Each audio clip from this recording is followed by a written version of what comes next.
Ladies and gentlemen, welcome back to another episode of the Irish Breakdown Podcast, brought to you by our friends over at FanDuel. Happy Monday. Hope everybody had a fun and relaxing weekend. We got buy, sell, hold today. Brian has the day off, not from working entirely, but I'm here with Vince today. He's getting everything caught up with the IB magazine. So you get a Vince and Trev show today. Vince, how you doing, man? I'm doing great. This starts my my summer of love with Irish Breakdown. So really looking forward to it. Summer school is over. I have probably spent the last 36 hours or so. We purchased CFB 27. So my son and I have been digging deep into a dynasty and recruiting and all kinds of fun stuff. So that is what I have spent my last day and a half or 2 days doing. And I'm ready to talk some college football because I'm fired up.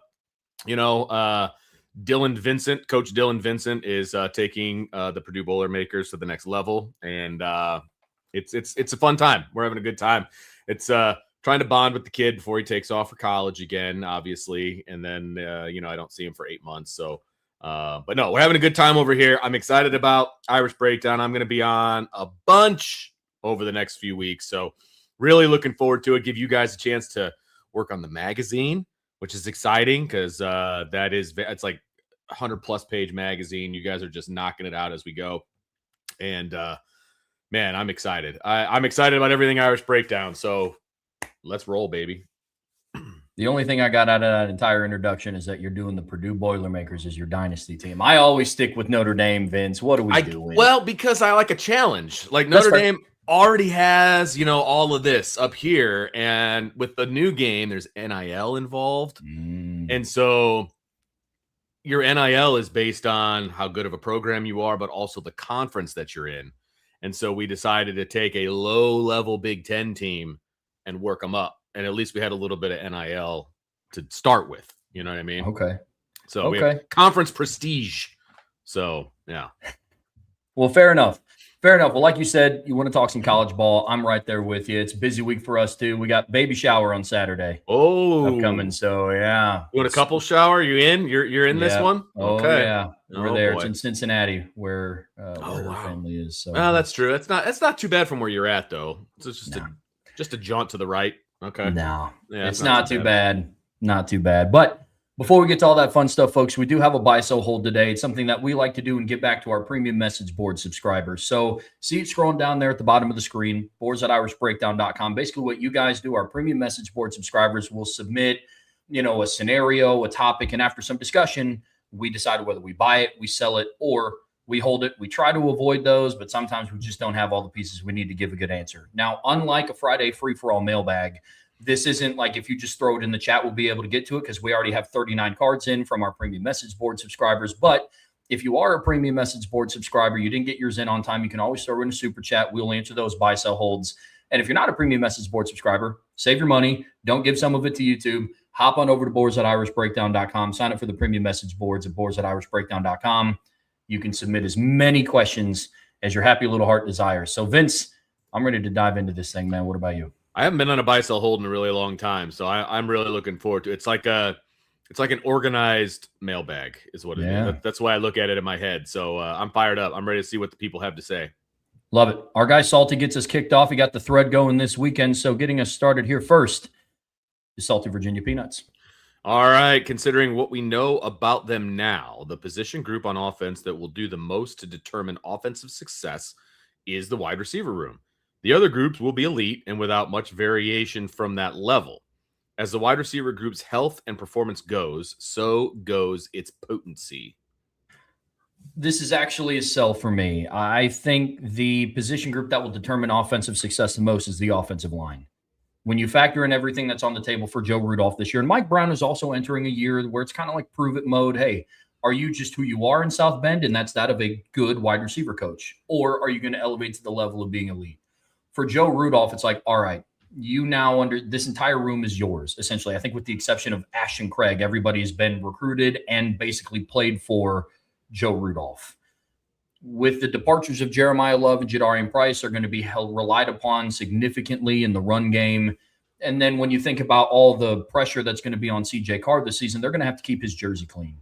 So while I think the wide receivers will have a role in downfield success, CJ Carr is not going to win a Heisman Trophy without a strong performance from the receiver group. But everything starts up in the trenches. So for me, it's a sell. I'm going O-line. I almost want to make it a hold because there is so much riding on the wide receiver room, but only because we just don't know enough about it. We know what we think we know about it, but we don't know specifically like what what the guys from Ohio State are going to be like. What some of these guys that haven't been given a lot of opportunity, at least on Saturdays, what they're going to be able to do if they get an opportunity. But my first instinct was to say that the offensive line as well. I mean, I agree with you wholeheartedly on that. I mean, that in general, not even talking about the 26 Notre Dame team, that's the rule all the time with offense, in my opinion. Like if I always tell people, if I'm going to build a team, if I'm going to be an offensive coordinator or whatever the case may be, it starts with the O-line. I mean, if your O-line stinks, I don't care if you're the best offensive mind in the country, it's not going to matter because you can't get anything accomplished if you can't stop anybody. I mean, bottom line. And so when I was an offensive coordinator, I didn't have a position group to coach. Every single day at practice, I went with the O-line and the offensive line coach every day, every single day. And I can work with the running backs or the wide receivers or the quarterback or whatever. Those things are all important. Don't get me wrong. But again, if your offensive line isn't any good, it just doesn't matter. So offensive line for me is the answer to this, although wide receiver is just the biggest unknown. I think that's probably where this question comes from because it's the unknown of wide receiver. We kind of know what we're going to get from the offensive line, I believe. You know, they've made the moves I think that we all think they needed to make and, you know, all of those things. And so I guess technically I will sell this because I agree with you on the offensive line. My intrigue on the wide receiving core is the big piece of it for me. No, I get that completely. Wide receiver and tight end are probably the two position groups on offense that I have the most questions about. For tight end, it's just what is the overall pecking order? Does Cooper Flanagan hang on to that number one spot? Who's behind him? Do we see a jump from Ian Premer? What do we get from James Flanagan? I always get nervous about the hype on a guy that has never been on campus. Like that just always makes me nervous. Maybe he's the second coming of the best tight end ever to play at Notre Dame. Maybe that is the fact. You know, I've just never seen him with my own eyes. Sure. And I don't want to put all my eggs in that basket just yet. Like, you know, talk to me after we get to watch a couple of fall practices if we get that opportunity. And I'll maybe have a different opinion. But as of right now, I just can't put that kind of stock in a true freshman that I've never seen play before. Makes me nervous, Trev. I get it. I get it completely. I'm with you. Another one from Salty. Amongst the wide receivers, the group will perform best if both Jordan Faison and Jaden Greathouse are at the top of their performance and health spectra for the entire season and postseason. This I will buy. Earlier this offseason, we talked about how we're not really going to have conversations about Jordan Faison anymore without Jaden Greathouse, and then vice versa. No conversations about Greathouse without Faison. If those two guys enter this season and perform to their best abilities, it'll be the first time in quite a while, really the last couple of seasons, where we can sit back and look and say, hey, in the preseason, we talked about these wide receivers needing to step up and have big performances, and then that comes to fruition. I think of last year. I mean, I remember that last year at this time, we'd get buy-so holds about, buy-so hold, Jordan Faison has the opportunity to lead the wide receiver room in receptions and yards. And it's like, yeah, maybe I'm not counting him out. He's a good football player, but Malachi Fields doesn't lead the team in that, then, it's either Jaden Greathouse did it or something went wrong. And then the season plays out and, Jordan Faison leads the team in receptions and yards, and Will Pauling leads the team in touchdowns, and Jaden Greathouse ends the season with 4 touchdowns or 4 receptions. So I buy that the ceiling of the floor of the wide receiver group will be set by Jordan Faison and Jaden Greathouse. The tone that they set this upcoming season will dictate a lot of the success for that room. So this one's a buy for me. I want this to be a buy. I really do, because I love Faison and I love Greathouse, and I've seen what they can do. And I think if they're both at the top of their game, that's going to elevate the entire wide receiver room, right? There's no doubt about it.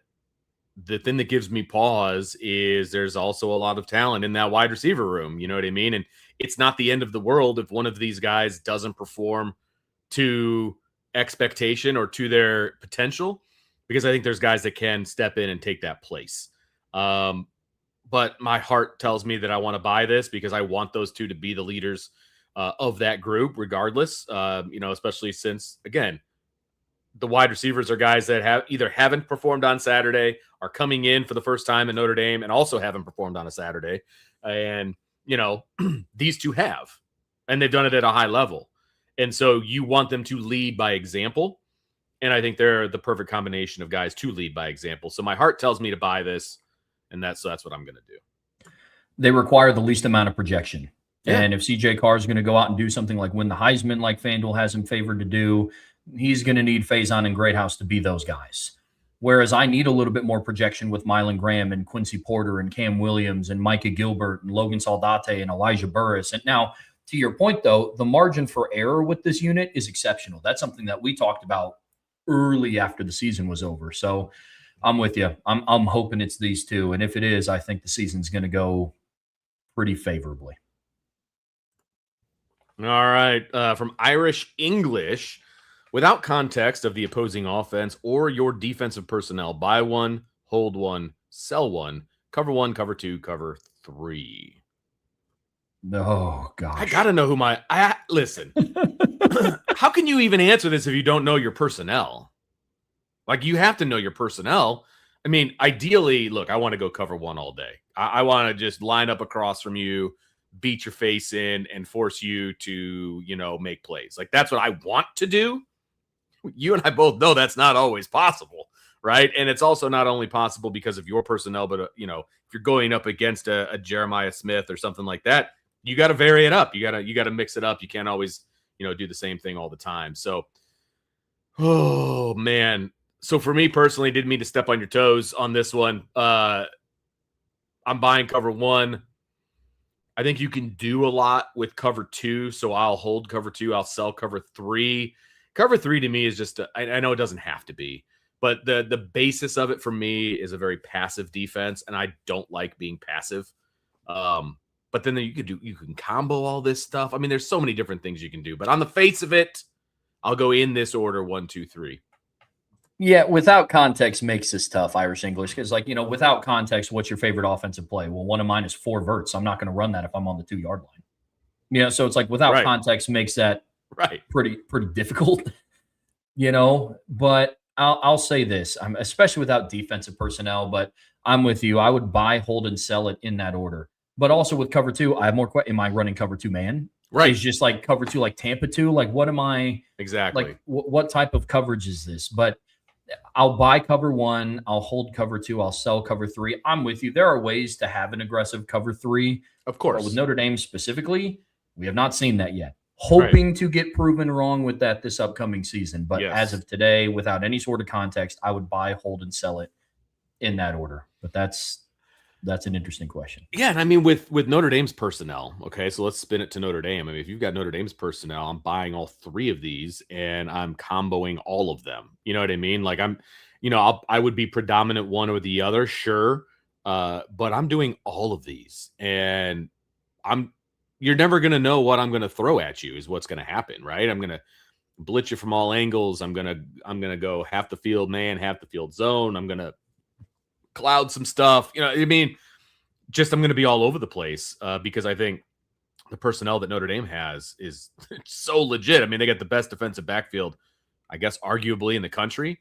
And if that's the case, we're doing it all. It's tough. It depends on, like, if Julian Love is one of my outside corners, I might go cover 3. He's more of a zone guy. Sure. Yeah, no, that's true. If Leonard Moore or BMO or Cam Hart are my corners, I'm probably going cover 2 man. Right. If Tate Johnson is my one single high safety and I roll down a Don Schuler into the box, I'm going cover 1. So it's so tough without context. I know. Yeah. But I will just say, to put a bow on this particular buy, sell, hold, when you have personnel like Notre Dame has, the world is your oyster. You know what I mean? And I would say, if my advice would be, don't get lost in that. You know what I mean? You want to figure out what you do best. And obviously that's going to be your calling card. But you'll be able to do a lot of different things with it. But again, don't lose your identity. I still want this defense, especially in the secondary, to have an identity. And if that's a man identity, great. Because like Al Golden, the percentages of when he actually ran, just straight up man, were not like 95. You know what I mean? Like, yes, that was their identity. That was what their calling card was. But they only ran it like 65% of the time or whatever the percentages were, right? I mean, that's a lot in the world of football, but it's not in the land of anywhere else. 65 is a D. So it's like, that's not great. So you want to stick with your identity, and I hope that they do that. Let me ask you this. When you're playing NCAA or college football 26 or 27 now, when you're on defense, what coverage are you rolling out? Are you always just going cover one? I do cover one a lot, and I press a lot, and I tend to head for those red arrows, baby, because I like to bring pressure. So, Okay. And sometimes it burns me. There's no doubt about it, but I like to do a lot of man, and I like to do a lot of blitzing. So, yeah. I respect that. I'm the same way. I go like the nickel package, but then I double mug the two middle linebackers. Yes. And I'll play around whether I drop them or I send them both. 100%. 100%. Oh, okay. Another one from Irish English. Oh, okay. Yeah, there you go. Drake Bowen will have 50 solo tackles this year. Ooh. We're both going to fire up the old stats from last year. Boy. You're probably going to be faster with this than I am. So last season, Drake Bowen had 33 solo tackles. His first year in the starting lineup in 24, when they played 16 games, he had 40. Now, the one thing that I do want to mention as well is we talked a lot on this show about how Drake Bowen's production and his efficiency started to ramp up as the season went on. The more he got comfortable in the Chris Ash defense, he became more disruptive, more tackles for losses, more pressures, all of that. And so I'm actually going to buy this because I think Notre Dame plays a 15 to 16 game season this year. Yeah. And I don't know if he's going to have any of the performance. Like he had one tackle versus Purdue last year. One. Wow. And then from the rest of the season on, he had 5 against USC. He had 14. He was on ESPN. He was credited with 14 solo tackles against Boston College. Holy cow. Yeah. I was going to say 14 total. Okay. 14 solos? Yep. 14 solo tackles on ESPN, according to ESPN, is what Drake Bowen had. He had 0 solo tackles against USC, but he had 5 in total. He had 2 solos against Navy, 2 against Pitt on the road, and then 3 against Stanford and Syracuse both. But in the first 5 games of the regular season, he had 6 total solo tackles. So I see his production ramping up. I'm buying that he's going to have more than that. I'm so bullish on Drake Bowen, and I just feel like he gets just forgotten about in the national media, not by us, obviously, and not by a lot of the people on the beat, but just nationally, he just does not get any love, and I don't understand it. And so I want for him whatever he can get so that he starts getting his name out there. So I'm going to buy this as well, but also from everything that you just said, I completely agree with. I mean, it's crazy. It's not even just national media. Half of the Notre Dame fan base overlooks Drake Bowen. It's unbelievable, and I don't get it. I really don't get it. I don't know. People get their, I guess, middle linebacker, white guy fatigue, at Notre Dame, and I don't. You could put the last 3 middle linebackers at Notre Dame side by side, and those 3 guys are all completely different dudes. Yeah, I mean, there's a world where we could be talking about Drake Bowen after the season as being the best middle linebacker Notre Dame has had since Manti Te'o. Because Jalen Smith was an off-ball linebacker. JOK was an outside off-ball linebacker. I mean, right now, I would say he's in contention directly with Tavon Coney from 2018. But outside of that, as of today, with all due respect to any former Notre Dame player, I'm taking Drake Bowen over J.D. Bertrand and Drew White and Joe Schmidt and all those guys. So, I mean, he has the potential this year with a really big productive year to be the best middle linebacker Notre Dame has had since Manti Te'o. Yeah, I'm with you 1,000%. So, yeah, big buyer on Bowen. Love it. Irish English, buy one, sell one, hold one. Marshmallows on Senior Day. Zom House, here comes the Irish banner, or the public service announcement pun. Do you know what that is? Is that when they tell you not to drink and drive home? And the stuff, old guy that comes on, and yeah, he's since passed away, I do believe. but they have all of his dad jokes recorded, and so they play it and it was, I mean, it's been a thing for a very, very long time, all the way back to when I was a student, and obviously before then, I would assume as well. But I've never heard a stadium of 80,000 people hush quicker than when he would come on. Like it was that kind of a tradition, which I don't know that they've. Being in the press box, you don't hear the PA announcer, and so I assume they still do it. But I just don't. I don't hear it every time I'm there. So, do you have an opinion on all of this? Yeah, so we're buy one, sell one holding of like kind of some of the lesser known traditions. I use the term tradition loosely with like around Notre Dame football, but Yeah, now I'll buy the Zom House. Here comes the Irish banner. It's one of the more notable things to see in the fall on game day.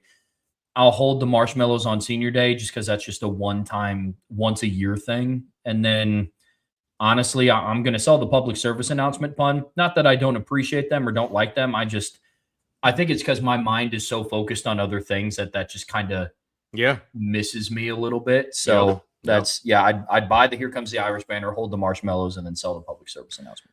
yeah. I'll probably agree with that particular order. The marshmallow thing. I guess when you've been doing this as long as I have, and you see them do it every single time, like I've seen them do it over 20 times, it gets old after a while. And they've been trying to stop them and prevent them from doing it. So, yeah, I'd probably go with the same order as you. I mean, the public service announcement was a funny thing, but I think it's lived its life, and I think it's probably over at this point. Maybe that's just me being a curmudgeon. Good word. When did the marshmallow thing start? It's been going on ever since I was a student, so it at least in the 2000 and on. Okay. So it's been a while for sure. Okay. I didn't know. If anybody in the chat knows when they started the marshmallow thing, because I'm with you. Ever since I started watching and going to games, it's also been a thing. So Yeah. Yep. No Holtz barred. I like that. Best humanitarian effort in football history. Oh wow. Okay, we're digging deep here. Warwick Dunn's Homes for the Holiday program helped hundreds of single struggling parents achieve first-time home ownership by fully furnishing their houses and providing down payment assistance. Kurt Warner's First Things First, decades of impacting communities by supporting foster care initiatives, children's hospitals, and disability programs. Or Tim Tebow Foundation, fighting human trafficking, supporting special needs children, and establishing hospitals in underserved nations. I appreciate the question, no holds barred, but I can't sell or I don't hold want any one of these. Definitely not going to sell any of them because they're all amazing. Yeah, I mean, if I had to answer this, I would. You don't have to. I would buy presents to give Warwick Dunn's Home for the Holiday program. I would hold on to my tickets for the Tim Tebow Foundation in case he ever held a fundraiser for it. And I would sell my tickets to the Kurt Warner's First Things First, decades of impacting communities by supporting foster care.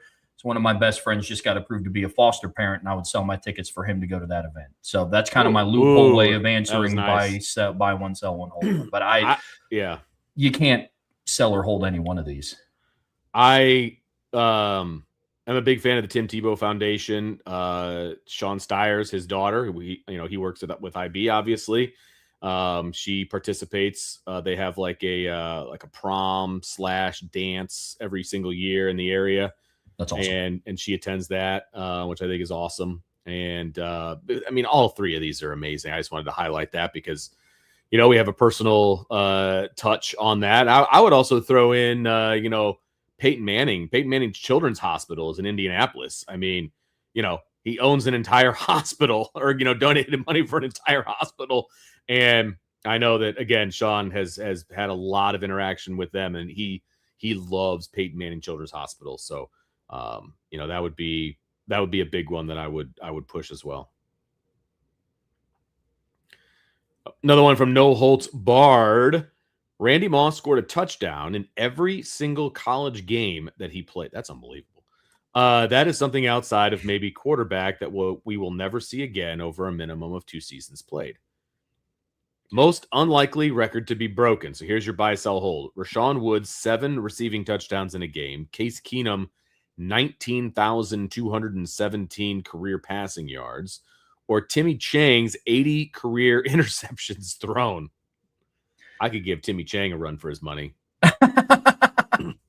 I'll separate these into two.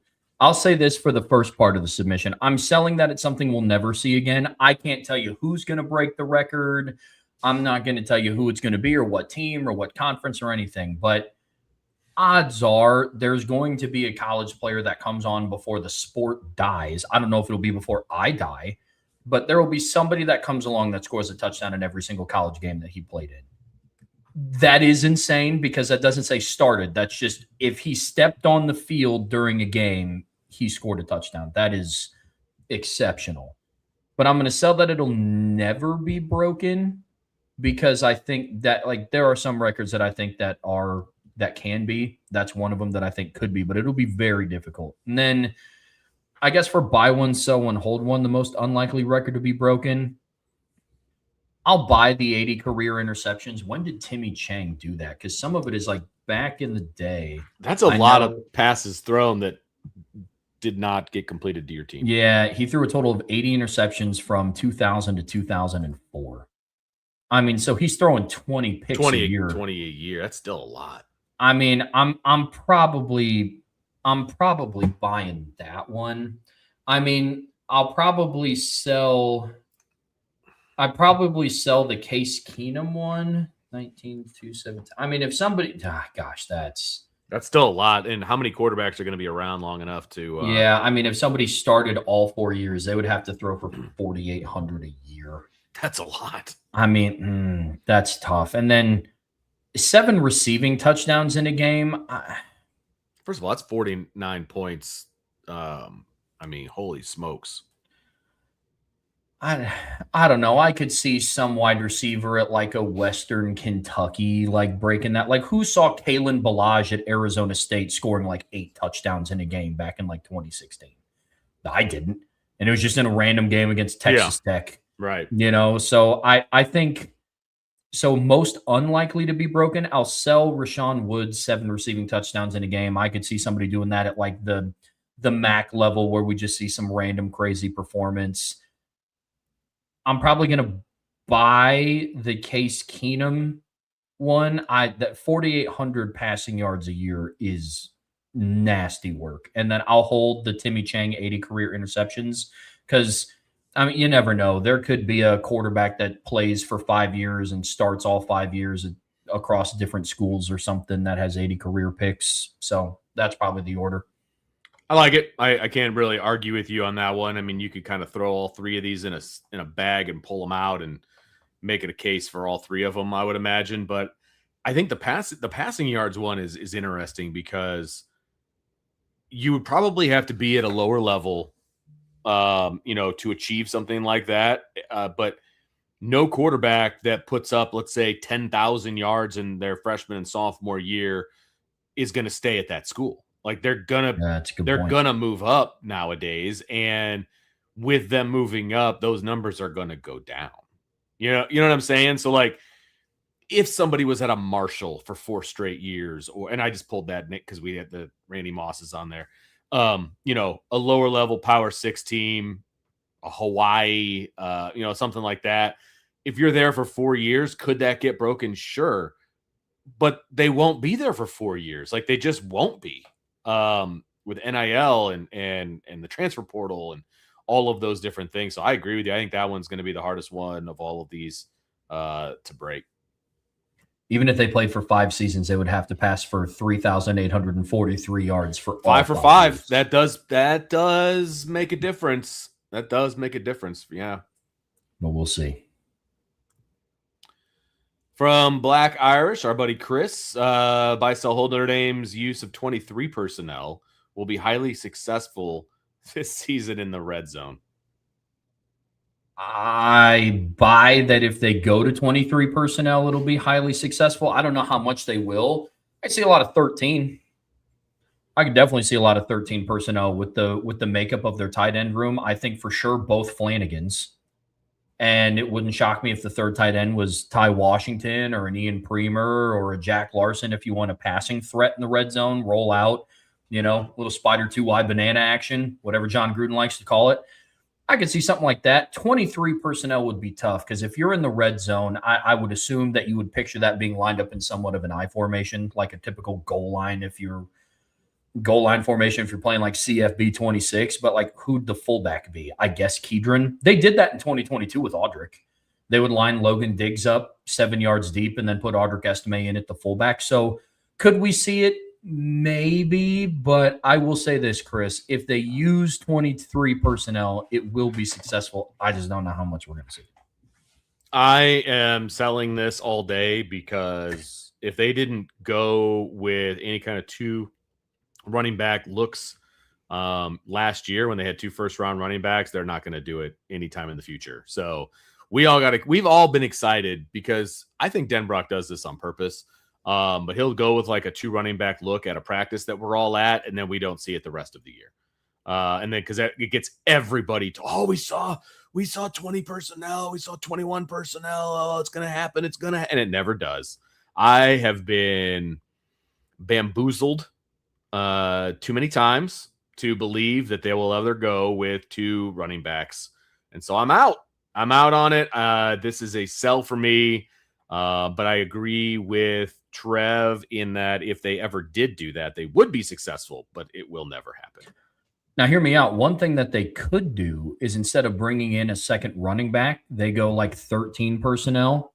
But instead of using Kedron as a fullback, I could see a world where they bring in a Grayson McHugh, or everybody likes to talk about Charles Jagasaw. Maybe his way of working back onto the field is they just line him up at fullback and let him ISO lead block through the hole for one of Aeneas or Kedron or Nolan James, or put in just any basically one of those putting a tight end back there, make him an H back essentially.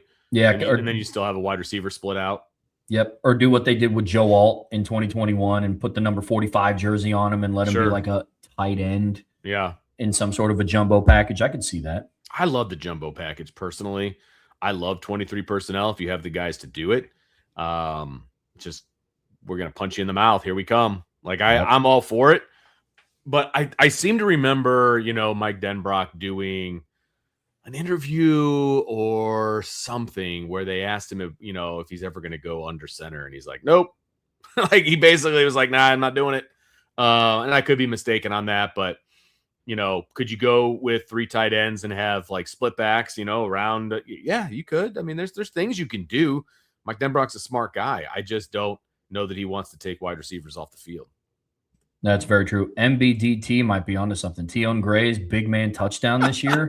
Little William Perry action, you think? I used to love the idea of the big man scoring a touchdown, and I went and did it in a game one time, and he fumbled, and I'll never do it again.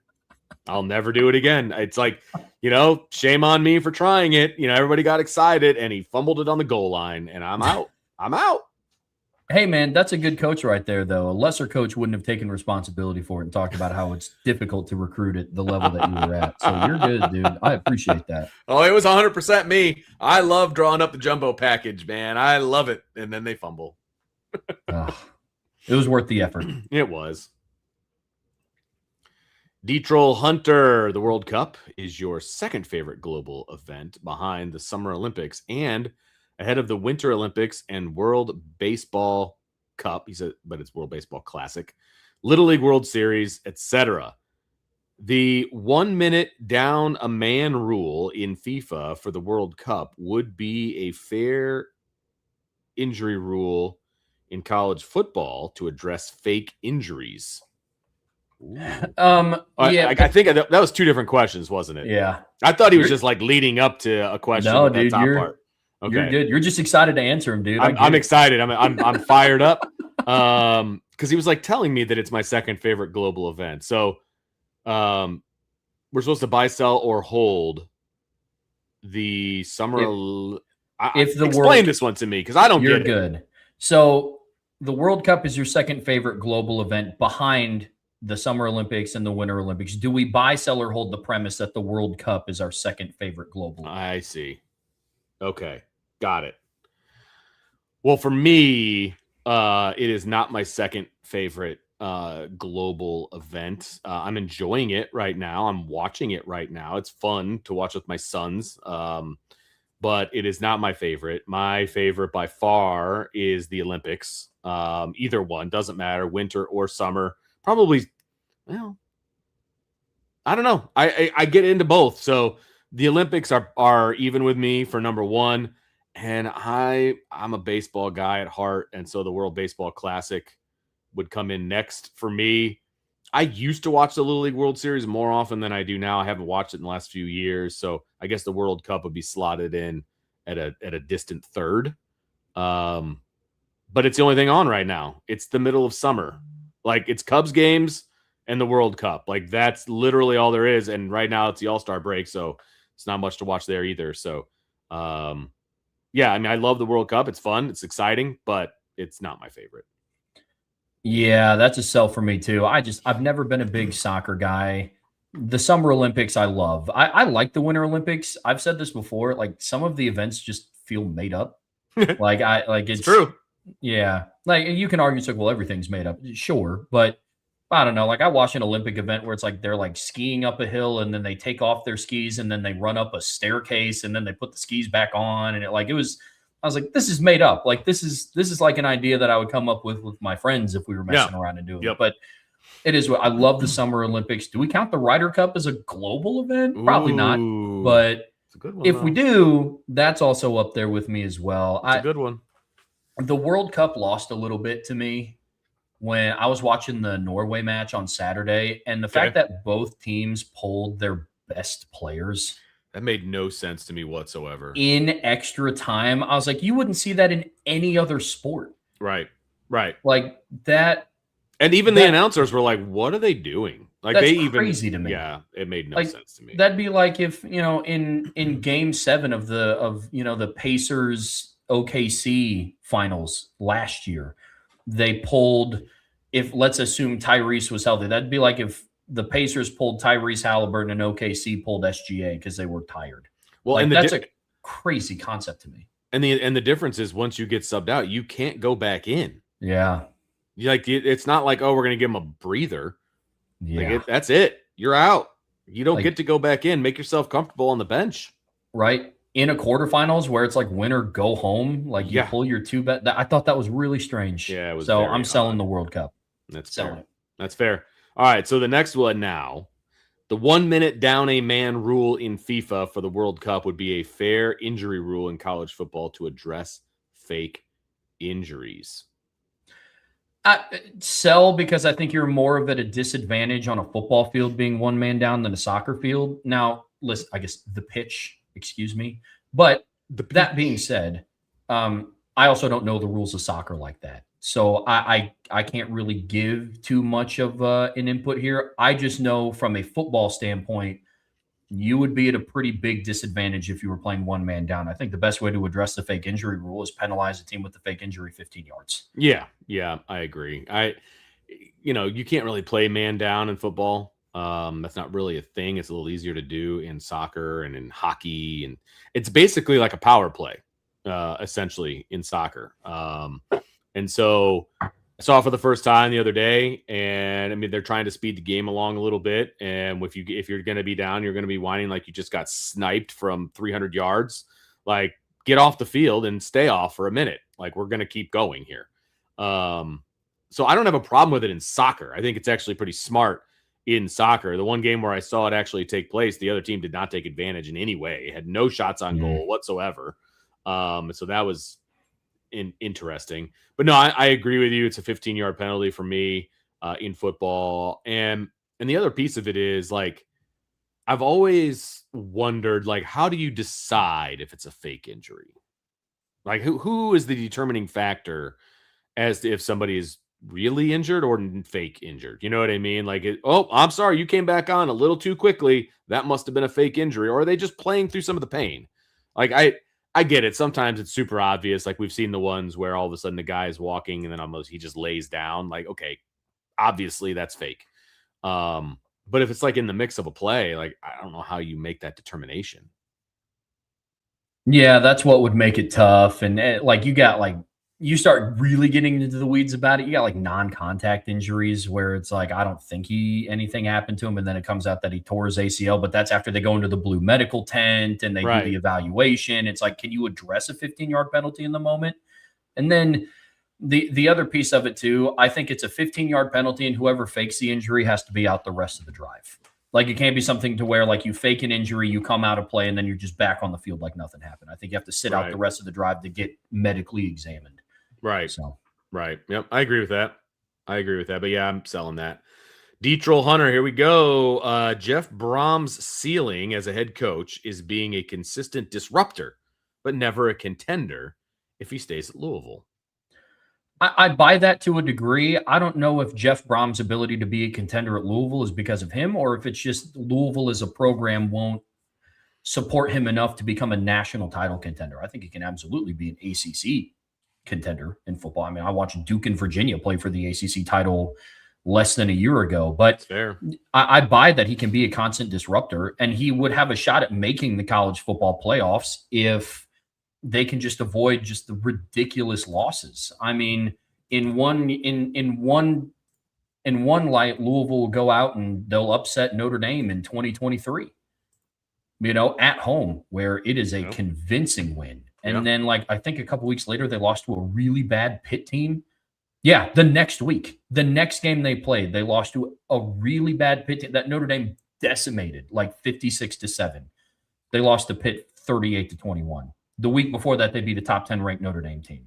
So if Jeff Brom can eliminate that, because that's how he's been at Purdue. He'll go out and upset Ohio State in 2018, and then they'll lose to Maryland. So I buy that he'll always be a disruptive head coach, but I don't know if his ceiling at Louisville is more so about him or Louisville as a football team. And they had Lamar Jackson, and I don't know if they were ever really considered like true title contenders, but that's where I'm at with that one. What about you, Vince? I'm buying this if he stays at Louisville. Like, I think Jeff Brom's a really good offensive coach. I really do. I think he's a good coach. But for whatever reason, being at Louisville has hindered him, I guess, to a degree of staying consistently good, at the top. Look, can he win the ACC championship? Yeah, absolutely. Like, he should be in contention for the ACC championship 2 out of every 3 years. Like that's who Louisville should be. Now, does that make them competitive on the national stage? Well, it'll get them into the playoff, and once you're in the dance, anything can happen. But his track record at Louisville at this point has been win a big game, lose games that you're not supposed to lose. Like, that has been his MO. And I think Jeff Brom could be one hell of an offensive coordinator at a bigger school. I think that would be great, but I think he's settled in real nicely at Louisville, and the expectation level at Louisville is what it is. They start every season ranked. They usually hover around that 20 area, and they jump up and bite someone, and then they lose games that they shouldn't lose. Like, that's Louisville. You know what I mean? And you can't take them lightly. If you're playing Louisville, you cannot take them lightly because they'll beat you. But then they'll also lay an egg. That's Jeff Brom. That's Jeff Brom's teams at Louisville. So I kind of want to buy this because I think that that's who he is at Louisville. Can you win at Louisville? Sure, you can win at Louisville. It's just that hasn't been what he's done, so I'm going to buy it. Fair. No, it's very fair. All right, buy, sell, hold. Kentucky will make a bowl in year 1 for Will Stein. Have you looked at Kentucky's schedule? Yeah. I just pulled it up, and my gut. Obviously, Kenny Minchie's down there at quarterback. I think Will Stein's a good offensive mind, all these different things. I'm like, oh, you know what? I'm going to buy that. And I look at their schedules. I'm like, I don't know if I see 6 wins. Like, I'm going to sell it. I don't see 6 wins on this schedule. That's going to be the hard part. I think Kenny will get them some wins, obviously. He's going to make some plays for them. But year 1's going to be tough with that schedule. I'm selling it because of their schedule. I'm with you. I like a lot of their portal pickups. Like you said, they got Kenny Minchie. They got CJ Baxter from Texas. They got Tegra Shabola from Ohio State. They got Nick Anderson. And on defense, they got Jamarian Harkless. And so they got a bunch of good players. but I'm confident in saying that they'll beat Youngstown State. I think they beat South Alabama. I do think they beat Vanderbilt. I love Clark Lee. I'm just very curious to see what they look Yeah, like yeah. in the post Diego Pavia era. Now, I think they're going to be just fine at quarterback because I think who's taking over them? Jared Curtis, I think, is going to step up for them. So, but he could be a year away. But then outside of that, they have to find 3 more wins between Alabama at home, Texas A&M on the road, South Carolina on the road, LSU at home, Oklahoma on the road, Tennessee on the road, Florida at home, Missouri on the road, and Louisville at home. And we just got done talking about what Jeff Brom can do at Louisville if he's able to stay consistent. And last year, Jeff Brom in Louisville, who had Miller Moss at quarterback, decimated Kentucky. So I'm going to sell that. I think the product on the field for them will look better and that they'll be more competitive, but I don't see him making a bowl. So I'm selling it. I agree completely. All right. Buy, sell, hold. Mark Stoops would be on your defensive coordinator candidate list. I don't know, man. Like I'll kick this one back to you pretty quick, Vince. I don't know too much about Mark Stoops. I know his stint at Kentucky as a head coach wasn't great, but I also know the defenses were pretty good.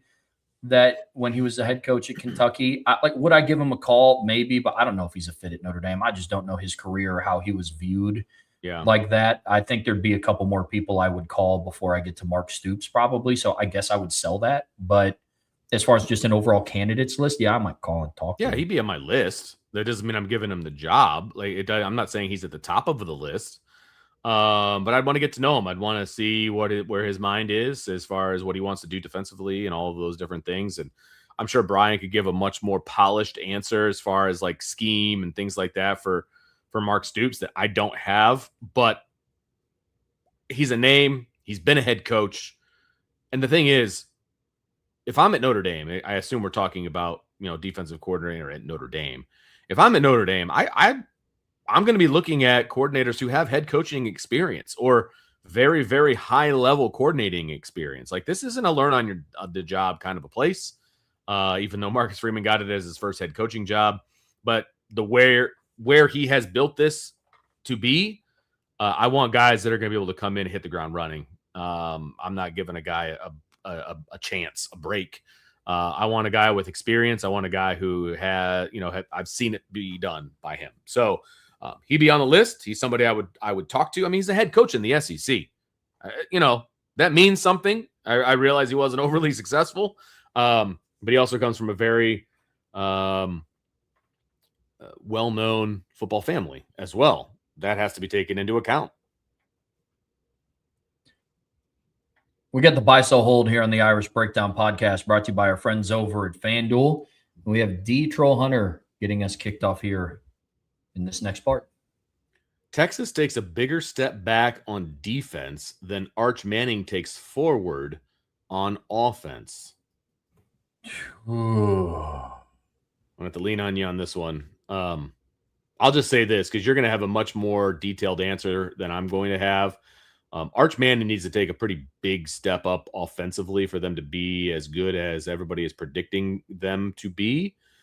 Can he do it? Sure. He's got the tools. He does. He has the tools to be that good, especially with his legs. I'm just not convinced on him as a passer yet, especially in big games. So, and that's just me talking. And so I don't know how big of a step forward he's going to take on offense. So that is the part that I have an issue with, in particular with this question, right? Because it says a bigger step back on defense than Arch takes forward on offense. I don't know that Arch is going to take that big of a step forward on offense. So if the defense takes a step back at all, I would buy this. Does that make sense? Yeah, that's fair. Yeah, this is tough. I think Arch is going to be due for a better season, just like I think a lot of year two quarterbacks in their systems are going to be off to a better season for a lot of the same reasons why I think that CJ Carr is going to have a better season, why Julian Sain could have a good season, why Dante Moore could have a good season. So they're all going into year two of being a full-time starter. The back end of Texas's defense concerns me because they had a lot of losses over the last 2 years between Malik Muhammad and Andrew Taffy and Jahdae Barron and Andrew Makuba. But I still really like their front seven. Obviously, they have Colin Simmons coming back. I think he's the best edge rusher in the country. Lance Jackson is a productive guy coming back. They got Ian Gefford from the portal. He's that big 6'5", 380-pound defensive tackle they got from Arkansas. Hero Canoe comes back. They still have Murad Watson going into another year. They got him from the portal last year. They got Rasheem Biles, the linebacker from Pitt, out of the transfer portal. Ty Anthony Smith is a good linebacker. So I think their front seven will be better than I think the improvement of their front seven will make up for some of the losses on the back end of their defense. Some of the things that we read about Texas coming out of the spring is that Will Muschamp is having a much more aggressive defense than what Pete Kwiatkowski had. Because Pete Kwiatkowski could kind of rely on playing a little bit more of a passive defense with a lot of those players in the secondary that are now gone. I think you're going to see Texas in attack mode a little bit. But, D-Troll, per your submission, it's close, but I'm selling because I think Arch Manning is due for a pretty decent year. When you look at just him as a player, a lot of people go back and think about all the hype that he had last year and then his performance last year.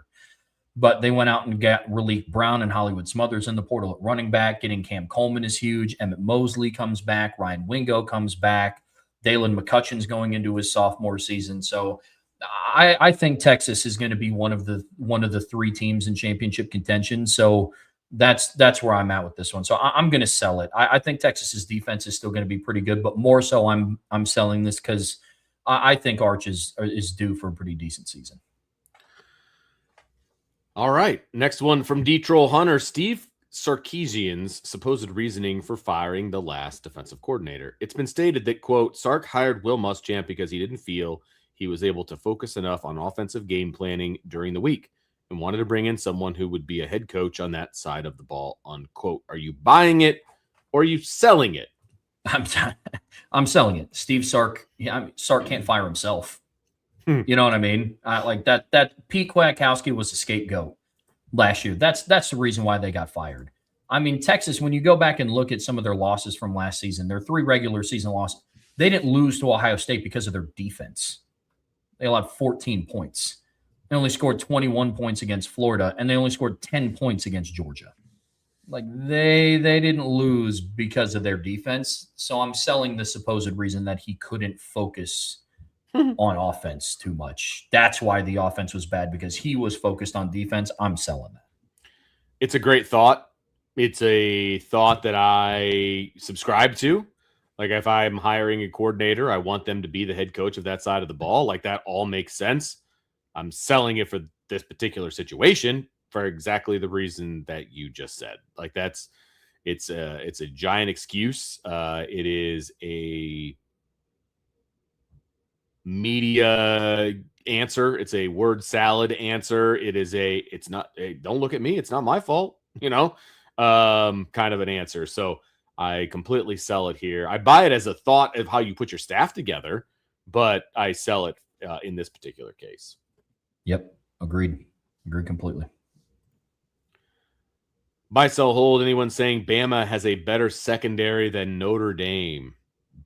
I mean, I'm selling it, but I also have a bias. Like if I'm looking at it, it's fair, reasonably, I do think Notre Dame has the better secondary. But Alabama is one of those teams that can be in contention, in my opinion. I think Alabama's in that conversation. If Moore works out in Ohio State secondary, they could be in contention. Oregon secondary could be in that conversation. They bring back Ife Obadegwu and Brandon Finney. They got Coy Parrish out of the transfer portal. But I'm selling it. Like Alabama has some of the better secondary players in the country. They bring back Keon Sabb, Bray Hubbard, Zabian Brown. Dijon Lee, I think, is going to be a really good player for Alabama. He's like a 6'4", 204-pound corner. So they're close. So I'm selling it, but not selling it as like, if anybody wants to pound their fist on the table and say that it's Alabama, I'm not going to say that that's blasphemous and you don't know ball and you have no idea what you're talking about, because they have talent. But I'm also selling it because I think Notre Dame has the best secondary in the country, headlined by the number 1 cornerback in the country and another player in Leonard Moore that ESPN just thinks is the number 1 overall defender in college football, not number 1 overall corner or defensive back. Yeah, I agree with everything that you just said. No point in rehashing it. So I'm going to move on to the next one here from D Troll Hunter. Buy, sell, hold. People are writing off Kalen DeBoer and Bama working too soon. I hold. This season is going to tell me a lot about Kalen DeBoer's tenure at Alabama. Yeah. Which is why I'm still shocked that they signed him to a 7-year contract extension. That one, of all the things that have happened in college football, that's like a top 3 surprise for me. You know what I mean? And that's saying a lot, considering how much college football has changed over the last 24 months or so. But them signing him to a long-term deal after the years that he's put together at Alabama, after the years that Nick Saban had at Alabama, was mind-blowing. Like, shocking. I would have loved to be in the room when they're like, yeah, let's extend Coach DeBoer. That makes a lot of sense right now. And let's make sure he's, one of the highest paid head coaches in the country. And, and here's the reasons why. And I would have loved to hear that conversation, because I would have been like, are you guys sure? Like, is that really? But really? Not saying he's a bad coach, not saying any of that, but they should have waited a little bit longer before they made that extension. That one just blew my mind. Yeah, I think at the end of the day, it comes down to fit. And I just don't think Kalen DeBoer is a fit down in Tuscaloosa. Could he win there? I mean, sure, win a championship. I don't know the answer to that question. But there's a style of play that you have to have when you're in the 2 main conferences, and you have to be able to establish the run, whether it's the Big Ten or the SEC. And I know that each of them like to have this proverbial contest of, who's better and all this stuff, but you got to be able to run the ball in both of those conferences. And Kalen DeBoer has shown that he just doesn't even have a desire to. Yeah. And it's not like my gripe with Ryan Day, where it's like he sometimes does, but sometimes doesn't, but understands that it's an importance.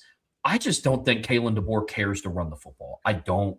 And especially at a place like Alabama. And it's starting to be shown through their recruiting efforts. It was shown in the big stage last year. I don't know. Writing him off too soon, I got to hold, because he did make the playoffs last season. Gifted a playoff spot. I was going to say, okay. Gifted a playoff spot last season, and then they lost by 35 points to Indiana. I don't know if Notre Dame was going to beat Indiana if they made it in over Bama. I will bet the rest of the money I will ever make for the rest of my life that they would not have lost by 35 points. I will die on that hill. No way. No chance. Marcus Freeman's biggest loss in his tenure as a head coach is 13 points. Right. Like, I promise you they would not have lost by 35. I'm not saying that they win. I know they don't lose by 35.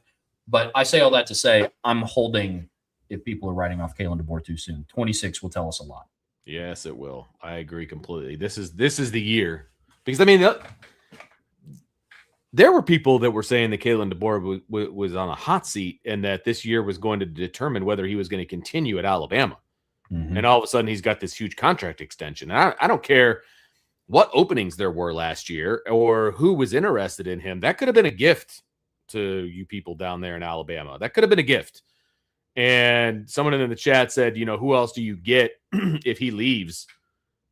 There's all kinds of options, there's all kinds of options. I'll just leave it at that. I mean, we don't need to go down that rabbit hole, Trev, but somebody taking Kalen DeBoer off of your hands, I don't think would have been the travesty that some people in Alabama think it might have been.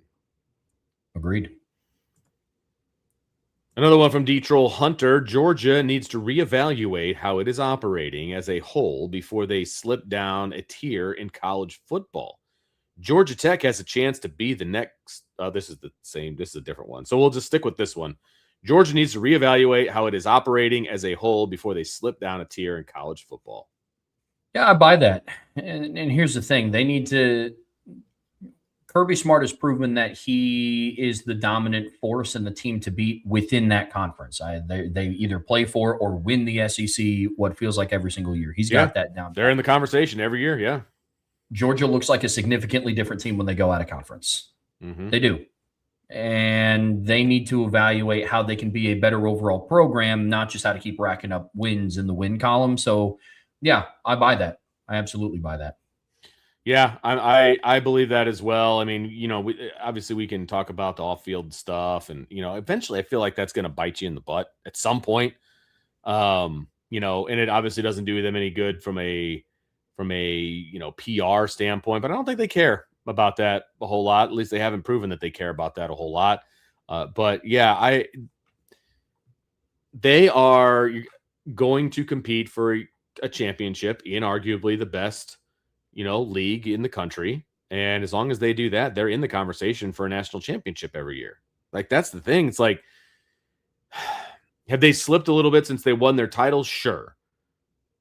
I'm going to sell it because I don't know that they need to reevaluate things. I think the landscape of college football has changed enough that they got knocked down a peg and they don't have control over the recruits and things that they used to have. It's more of a diluted pool now. And I don't know that there's anything they can do about that per se. But as long as they're competing for SEC championships, they're also competing for national championships. So I think that's just the days of like the dominance of Alabama or the dominance of Georgia, for that period of time. I just think those days are potentially gone. They'll always be in the conversation, though. So I'm going to sell it from having them reevaluate. They just need to be more consistent, I guess.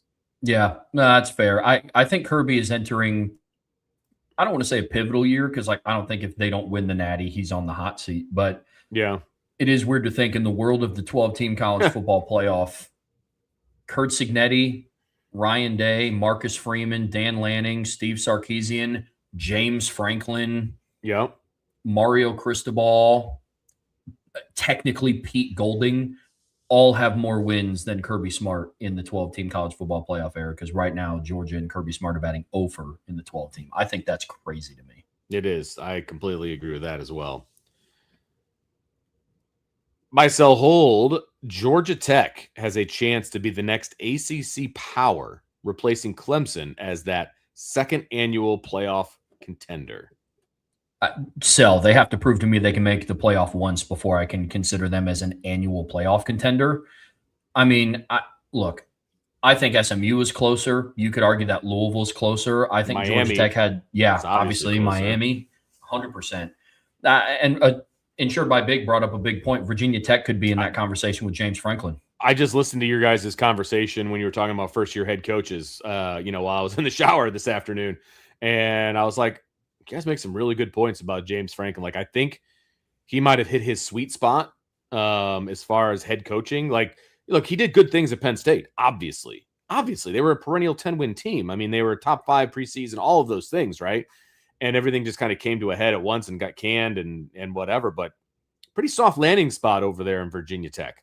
And for all the reasons you guys discussed on the show the other day, I think that give it a couple of years, and I think James Franklin is going to be in that conversation for ACC championships on a regular basis. And does that mean he's going to be competing for national championships? No, I'm not saying that necessarily. But again, if you win your conference and you're a Power 4 conference, you're in. And you've got a chance at that point. You got a ticket to the dance. So if you can do that on a consistent basis, I just think Georgia Tech is a tier or two below that right now. Georgia Tech and Louisville are very similar to me in that they can jump up and they can bite you, they can get you, but then they're going to lose some games they shouldn't lose. Like that's who Georgia Tech is to me right now. Maybe that changes, but I just don't see them competing for an ACC championship year in and year out. Yeah, that's fair. I think the difference, I think you're onto something. I do think there's a lot of similarities there. The difference between that is I trust Jeff Brom 10 times more than I trust Brent Key at fair. Georgia Tech, because I've seen Georgia Tech will give a team a game, but I don't know if they'll actually pull it off. Like I know they beat Clemson this past season. That was a team that had more NFL draft picks than wins last season. So true. Like you have that, but then you look at their schedule from last year. They should have lost to Wake Forest on the road. They beat them in overtime 30-29. They lose to NC State on the road. Their season ended very poorly. They allowed 34 points to that Boston College team. They beat them by 2. But it was kind of a fraudulent season. Outside of that, Brent Key has gone 4-4, 7-6, 7-6, and 9-4. So I got to see him make a run to the actual playoffs and get a double-digit win season before I'm ready to call them a potential annual playoff contender. Yeah, completely agree. B Jammin' 41. Buy, sell, hold. Notre Dame will sign a recruit currently committed to another school. Definitely more of a Brian question. He's more in tune with some of the recruiting pieces that way. I buy that that's a possibility. There's players that are currently committed to other schools that I Yep. know Notre Dame is going to continue hunting.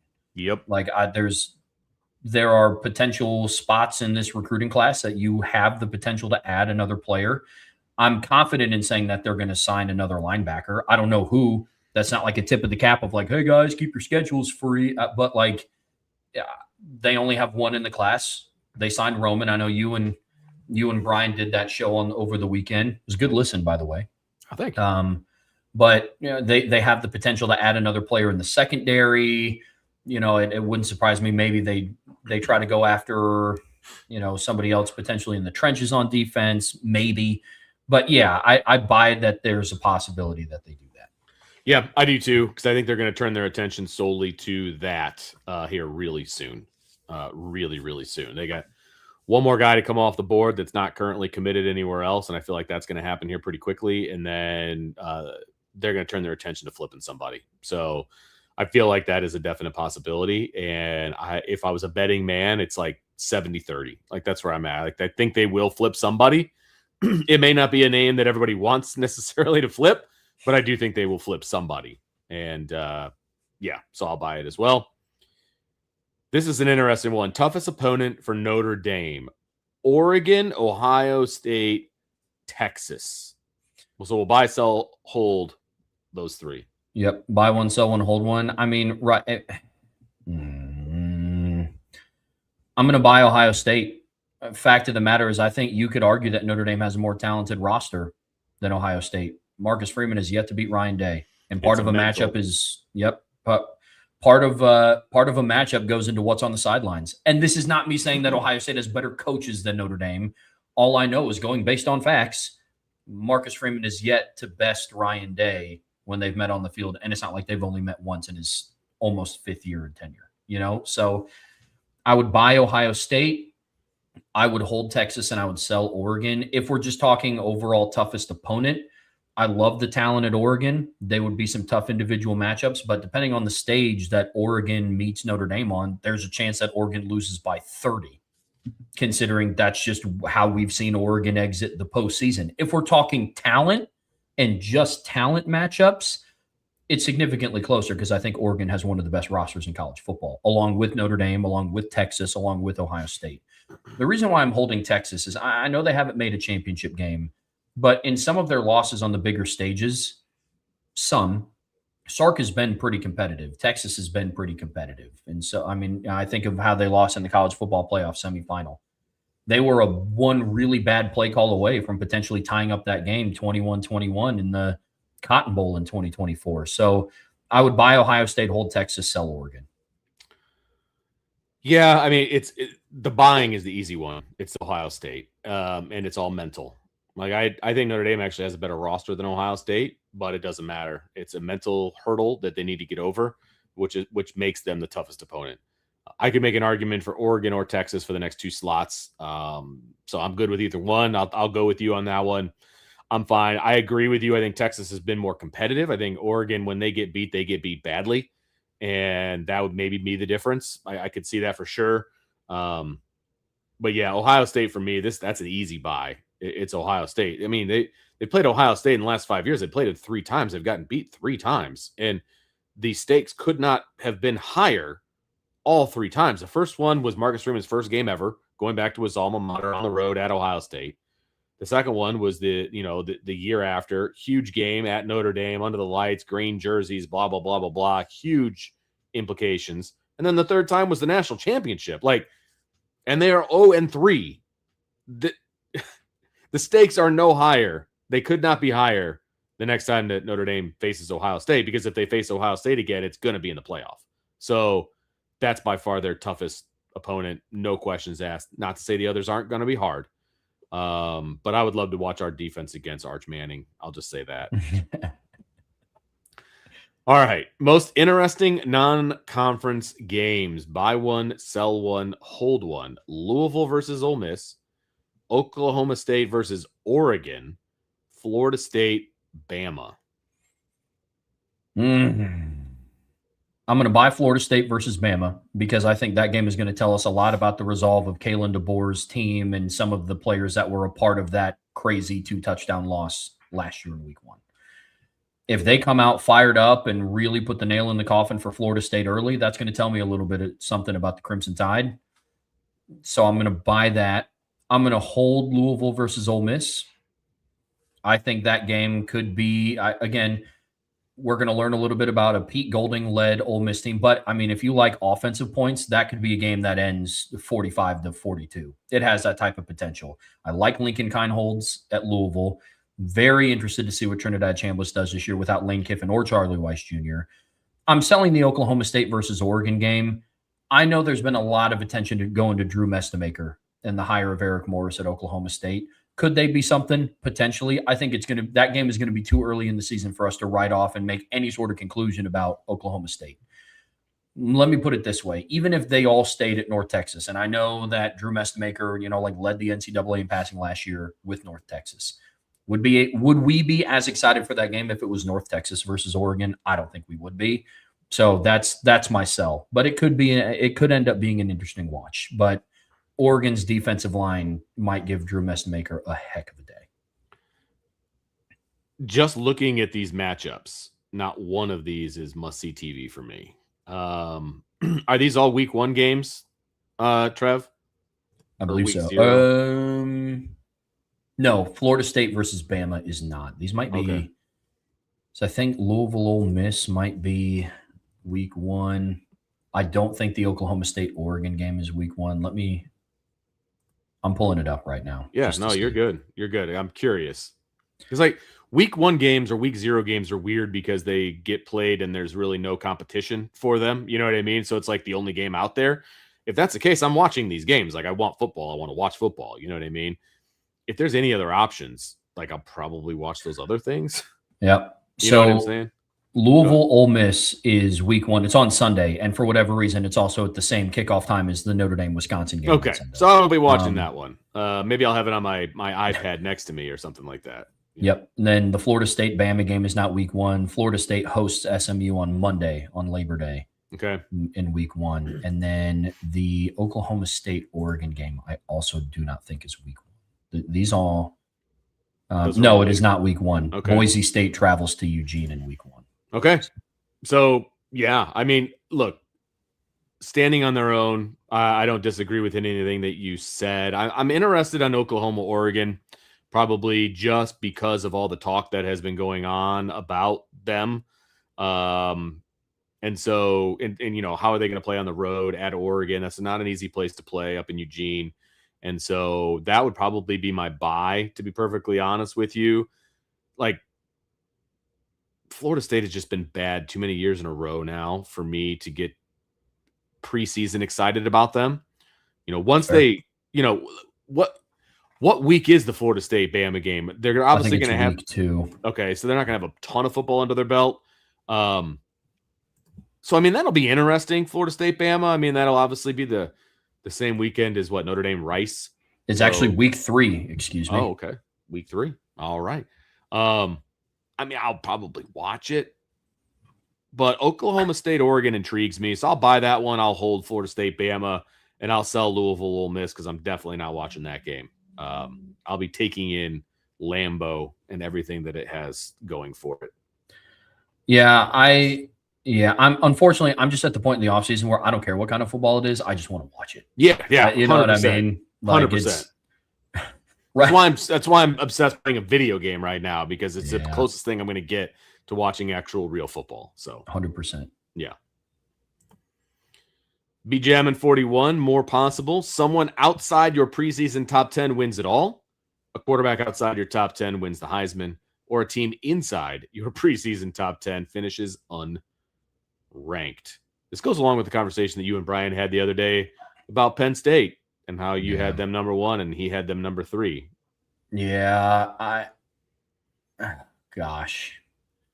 I'll probably buy a team inside of my preseason top 10 finishes unranked, because with the ever-changing landscape of college football and how volatile it can be from season to season, odds are somebody's going to be due for a setback.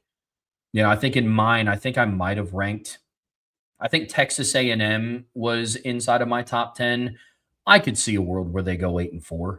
Like too many losses in the trenches, they struggle. I could see something like that. I will hold a quarterback outside of the top 10 wins the Heisman because that's just kind of going on certain odds. I mean, I don't know if anybody had Fernando Mendoza pegged as a preseason Heisman favorite. Last year it was Drew Aller and Cade Klubnik and Carson Beck and, Jeremiah Smith. I feel like a guy always creeps his way up into the Heisman Trophy conversation. So I'll hold that. And then I'm selling someone outside of my preseason top 10 wins at all. I think there is a clear-cut 7 top-tier championship candidates for this season. And I think whoever wins it will be one of those teams. Yep. And those other 3 that would round out your top 10 could easily finish unranked. Like that's the point that you're making. And I agree with you wholeheartedly. And there's always somebody, they may not win the Heisman, but there's always somebody that comes out of nowhere to be a Heisman contender and gets invited to New York. And that kid could win it. You know what I mean? So I love your order. I think it makes a ton of sense. And if I'm betting, I would bet that I'm wrong more often than I would bet that I'm right. So that's an easy one. That's an easy buy for me. My wife would agree. So I think we're going to do the spread option again this year. Ooh, okay. Which was a lot of fun. So we'll be talking a lot about the Heisman. We'll be tracking it real time. Yeah. All the Heisman odds, who's the favorite week over week on FanDuel, who's going to be doing what, who's going to be doing this. So I'm excited for that. Volume 2, baby. Season 2. Oh man. Jeez. We got re-upped. Yeah, man. We got bought for second season. All right. Next one. Buy, sell, hold. Most interesting non-conference game, part 2. Oklahoma, Michigan, Texas, Ohio State, Clemson, LSU. All 3 of these games are better than the other 3 that we talked about. Agreed completely. I'm buying Texas versus Ohio State. Yep. I'm holding Clemson versus LSU. I'm selling Oklahoma versus Michigan. Here's my rationale. I think Texas versus Ohio State is going to be a game that has playoff implications very early into the season. Very intrigued to watch Ohio State play on the – I mean, this is probably going to be their toughest non-conference road game since they traveled to South Bend in 2023, if my memory serves me correctly, outside of playoffs or anything like that. Clemson versus LSU, it's year 1 of Lane Kiffin. There's a lot of storylines coming out of that game. Can Dabo have a bounce back? This will be a big win for either coach. I'm selling Oklahoma, Michigan because that game has the makings of a 13-10 final score. Mm-hmm. Those games I think are kind of boring. I have an appreciation for them, but in comparison to the other 2 games, I'm going to sell that one. I think Oklahoma takes it, but it's interesting. So my buy is exactly the same, Texas, Ohio State, because I just think that that's 2 just powerhouses going at each other and taking blows and, who's going to respond, all those kinds of things. So Texas, Ohio State is my absolute buy. I will hold Oklahoma, Michigan, and mine is completely from a spiteful hatred of Michigan standpoint, where I will be rooting for Oklahoma, and I just love anytime Michigan loses. And so I hope that's the case. And Michigan's getting a lot of love this year, preseason wise, and making that coaching change and everything that they've had going on up there at Michigan. I mean, I don't, by the end of the day, they may not even have an AD. Like, I don't even know what's going on up there in Ann Arbor. But I'm here for it, and anything anti-Michigan, I'm here for. So that's a hold for me. I will watch that game with the hopes that Michigan gets pummeled against Oklahoma. And then Clemson, LSU. LSU used to be must-see TV for me, again, from a spiteful hatred standpoint. They are no longer in that category for me because they have a different head coach now. And I'm very interested to see where Clemson is with things for sure. Like I want to see, are they able to contend with really good football teams? And that's what LSU is probably going to be. I'm not sold on LSU's quarterback, but I am sold on their head coach and offensive coordinator, which can patch a lot of holes in the ship when it comes to the quarterback that you have too. So, I think LSU is going to be really good. And I think Clemson's going to have a tough test. And can Clemson get off the mat if they get knocked out early in that game? Can they come back in that game and make it a game? Like, that's going to be very interesting to see. But I don't have a dog in the fight. I don't care who wins or loses that game. That's the only reason they're behind Oklahoma, Michigan. Again, these 3 games for me are better than all 3 of the other games that we talked about. Like, I'm buying this group and I'm selling the other group. Real quick, without thinking, who you taking in these 3 games? Who wins? I am taking Ohio State, I'm taking Oklahoma, and I'm taking LSU. Okay. I love it. Yeah. I have Texas over Ohio State. Yeah, and that's in Texas, right? Like, they're the home team, so that's going to be the tough piece of that. Look, this is going to be a massive test for Texas. Massive test for Texas.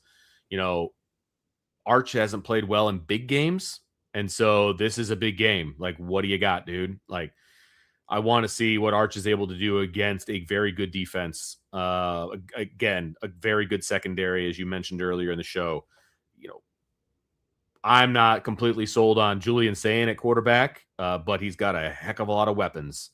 And so he's good at getting it out there to his weapons. So, you know, that's going to be just, like I said, that's a heavyweight bout. And it's not, I can't imagine the spread is that big on FanDuel for this one. I can't imagine. It's got to be like a 3-point spread. The last time I checked, it was a 1.5 point spread. There you go. It's one, literally a pick 'em game. Yeah. Which I'm not surprised about in any way, shape, or form. Like, that makes a lot of sense. Nope, not at all. B-Jam in 41. If he comes up short again or wins it all, the 26th season could define Coach Freeman's career. I mean, I buy that it would define his career up to this point, but his career overall, sell. This is still going to be a very talented team in 2027. I don't want to get the cart too far in front of the horse, but I'm not ready to say that Marcus Freeman's entire career at Notre Dame will be defined by just what happens in 26. It will be defining up to this point, but some of it also depends on what it looks like. Mm-hmm. I'm fully confident. I'm very comfortable saying that I think that Notre Dame has the best roster in the country right now. But I also said that about Alabama going into the 2019 season, because who saw the LSU 2019 Tigers coming? I thought they were going to be better. I didn't think they were going to be a generational offense, you know? So you never know. There's the opportunity. There's the potential that some team could rise up and be just that much better than everybody else. That could be Notre Dame.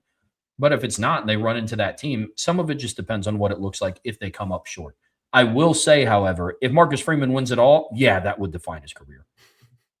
If he wins it all. But if he comes up short, I don't know if that's defining. There's a lot of context needed there. So, yeah, it could be defining in a very positive way. I mean, if he loses it, it would be upsetting. It would be bad. It would not be good. But he's like 41 years old or something. Like, I don't remember exactly how old he is, but he just crested over the 40 mark. He's got a huge career in front of him. Huge career in front of him. So, like, this is not going to define him in a negative way. It could define him in a positive way, which would be great. But it will not define him in a negative way if they don't win it all. I think we both agree he is set up in 26 with his best team up to this point, but that doesn't mean he's not going to have a really good team 5 years from now. You know, that could rival this team like that. You just don't know. So it could define him positively, but I don't believe it'll define him negatively, so I'll sell that. Non-military patriotic movies. Buy one, sell one, hold one. Rocky IV, Miracle, Apollo 13. I like all 3 of these movies. But which one are you buying? I'm going to go Rocky IV. I'm going to buy Rocky IV, but the director's cut, because Rocky IV, the director's cut, is awesome. It is really, really good. I'm holding Miracle, selling Apollo 13, but I mean, I don't want to sell any of them because I love all 3 of these movies, but and one of the reasons why I'm buying Rocky, that's the one that I've seen the most out of all of these. You and I are very different on this one. I'm just not a fan of the Rocky movies, and I know that that's a blasphemous statement to make, but I've made it many times on the other show that I do, and I get crap for it every single time. But I'm buying Miracle. I'm holding Apollo 13, which is also a very good movie, and I'm selling Rocky. So there you go. Yeah, I know. Hey, we're all entitled to our own opinion, Vince. It is what it is. I just can't get into boxing movies. It just doesn't do it for me. I don't know. It's a weird take. It's not a good take, according to a lot of people, and that's okay. I'm okay with it. All right, you guys heard it here first. Vince was rooting for Ivan Drago in Rocky IV. Rocky. There we go. You heard it. It has tested the relationship between Sean Stiers and myself, a relationship that has gone back over 20 years. So there you go. Fair enough. All right, Law Dog. Jaden Greathouse playing at the top of his ceiling is better than a top ceiling Jordan Faison. Do you buy it or do you sell it? Yeah, I'm going to buy this. This goes back to a conversation that we had last week around like who's breakout and offensive breakouts and what it would mean. And Brian and I came to the conclusion that we would rather be in a situation where Jordan Faison is just kind of who he was this past season, that of an all reliable, productive receiver, than Jaden Greathouse makes that jump, because I believe the offensive ceiling overall is better with Jaden Greathouse playing at that level. I think that there is a level that Jordan Faison can reach. Salty buys this question to the surprise of quite literally none of the 206 people that are listening to this show. But in all seriousness, I buy this. We've seen what Jaden Greathouse can do on a big stage. We've seen what Jordan Faison can do on a big stage. There are facets of Greathouse's game that he can do that Faison just can't. And it's his contested catch ability. It's all of that. So I'm buying that. Yeah, I tend to buy this as well. I think Jordan Faison's a really, really good player. And we talked about it earlier in the show that the two of these guys playing at the top of their game is the ideal situation for this wide receiver room. And I still believe that, and I still hold that one, as truth. So, but I also believe that on their best day, Jaden Greathouse is a better wide receiver than Jordan Faison. That's what I believe. That's what I've seen with my own eyes, and so I will buy this one as well. And I think a lot of people have written off Jaden Greathouse right now, and that's fine. I get it. He wasn't on the field last year.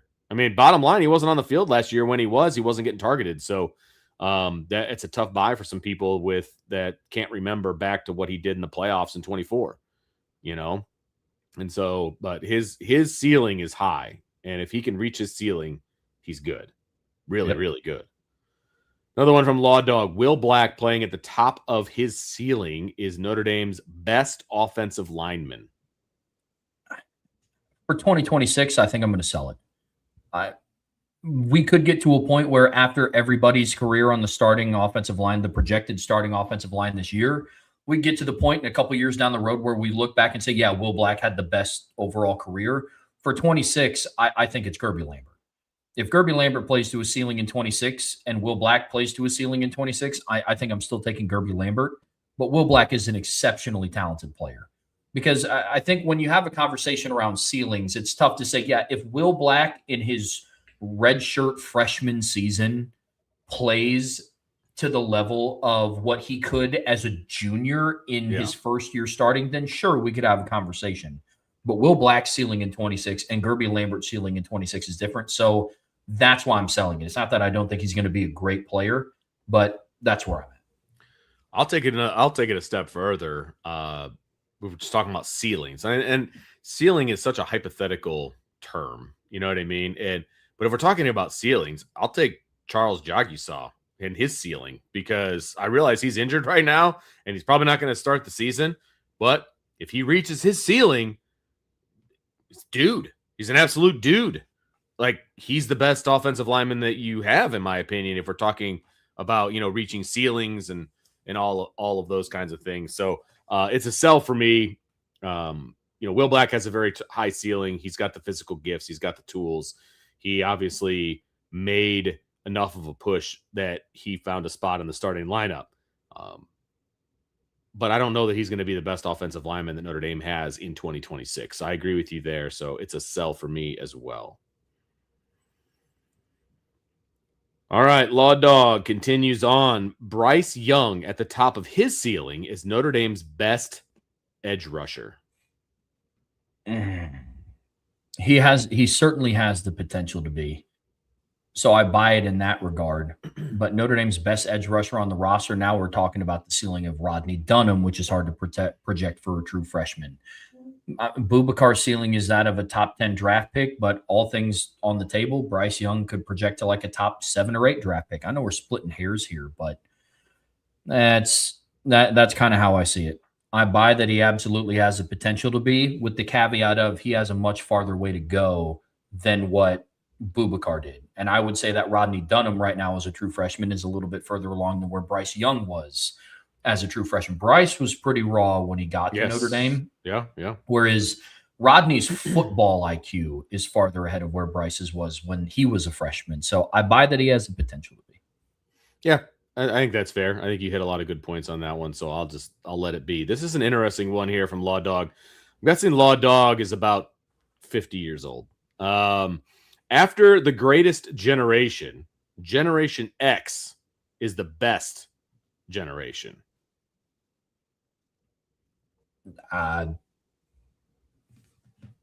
Sure. I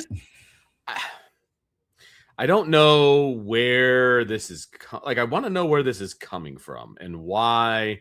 Like, is it just because that's what his is? I don't know. Like, all the generations have their pluses and their minuses, and the older generations are all going to dog on the younger generations because that's just what they do. And so, I don't know. I guess I'll buy it because I'm at the tail end of Generation X, and I refuse to be called a millennial. So I will buy it, but I don't know that I feel super confident about it because there's a lot of idiots in my generation. So I don't know how I feel about that. Just painting with such a broad stroke.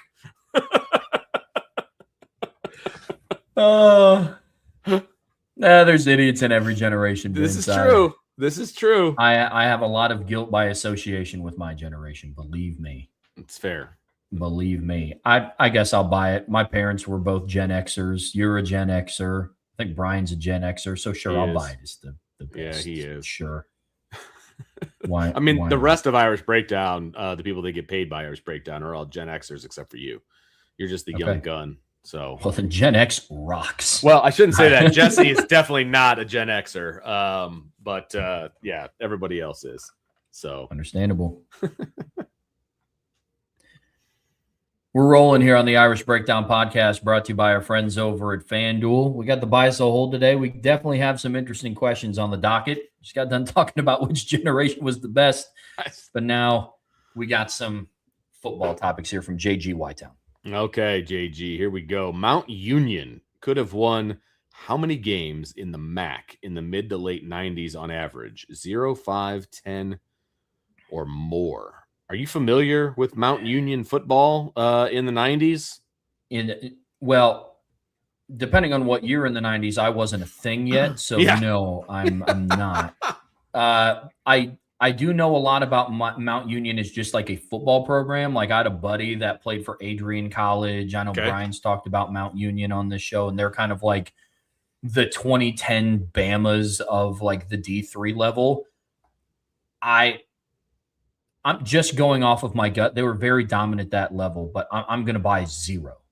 Like, you're talking about such a different level of football, even with the MAC. Because Mount Union's an NAIA school, right? I think they're D3. D3?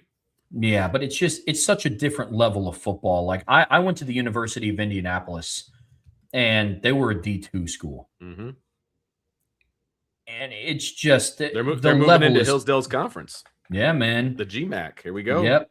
And it's such a different level of football. Like, one of my buddies, the best man at my wedding, got a full ride scholarship to be an offensive lineman for them.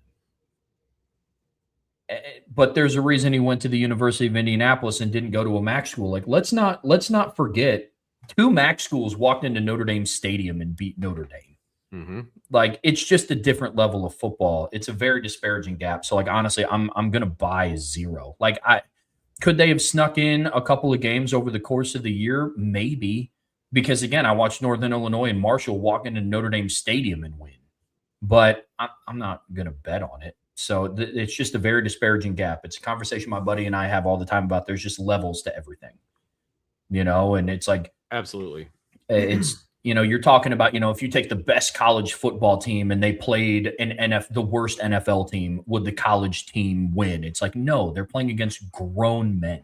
Correct. Like, just the levels are different. It is. My son and I have this conversation all the time. And before he went through recruiting, it's like, I didn't know the differences really between NAIA and D3 and D2 and, all of those kinds of things. And, we went to, some visits at all levels. We literally visited a school at every single level. And the biggest difference between like D2 and D1, for example, is the trenches. Like, that's the biggest difference. No doubt about it. Now, you've got some guys that are going to be faster and more athletic, and, the quarterback play is going to be better, those kinds of things. But the trenches is the biggest difference. I mean, yeah, there's still some big dudes at D3 or D2, excuse me, as you have stated, right? Like, your buddy's a big dude, and there's some big dudes. But when you walk into practice at Notre Dame, every dude is a big dude. You know what I mean? Like, the trenches are just different. Like, the guys on the D line are different at the a high D1 level than they are at a D2 level. Like, that's the biggest difference. And the difference between a D2 roster and a D3 roster is bigger than the difference between a D1 roster and a D2 roster. Oh, yeah. I mean, the starting left tackle at UIndy the year that I left was 5'11". That's just, they're not blocking Boubacar Traore. Correct. Now, obviously, the MAC is a different level, but it's like there's MAC players that transfer up to the P4 level and are quality players. Sure. It's just, I think it might have been Deion Sanders. It was after he had a really good year at Jack State. And they're like, hey, like, are you guys going to move up to the next level? He's like, look, I think our skilled athletes can compete with anybody in the country. But it's to what you were saying about, like, the trenches. It's just such a vast difference. So different. Some of that philosophy carried over with him to Colorado, and you're seeing the result. Like, you're seeing the difference in the trenches. Like, it's Georgia Tech, when they played them last year on the road, had like 3 turnovers, I think, in the first quarter, and they still lost that game because they just couldn't hang with Georgia Tech in the trenches. You have to remember, D3, there are no athletic scholarships. There's none. There's zero. So you're either getting an academic scholarship or you're getting need-based, money, that kind of thing. There are no athletic scholarships, and the rosters show that. You know what I mean? Like, you're getting smart kids down there. You're getting, kids that can afford to pay tuition. You're getting those kinds of things. Now, not every D3 program is created the same. Some D3 programs out there they're told by their president, you need to bring in 60 guys a year so that they're paying tuition so that we can keep the lights on. Like, that's what the football program is there for. And then, halfway through fall camp, half those kids quit. You know what I mean? Like, that there are some D3 programs like that. Those are conversations I had with coaches as my kid was getting recruited. Like, what kind of a program are you? Are you bringing in 50 guys every recruiting class? Like, what is this? And then there are D3 programs, I assume, like Mount Union, that are probably doing it a little bit differently, right? And so I'm not disparaging D3. I'm just saying there is a big difference between D3, D2, D1. Like, there's just differences. There's major differences. And so to answer the question, this is a good conversation, but to answer the question, the answer is 0. I don't think Mount Union is winning any games against the MAC. I just don't. Yeah. But I'm also interested to ask Brian that question off the air. See what he has to say about Mount Union in the 90s. So, all right. Youngstown State and Jim Tressel could have beat how many of the lower tier Big East teams in the early 90s on average? None, 3, 5, or more. I'm going to ping pong that back to you, Vince. In the early 90s, I was not a thought. Dude, like, Youngstown State, that's where Jim went after Ohio State, right?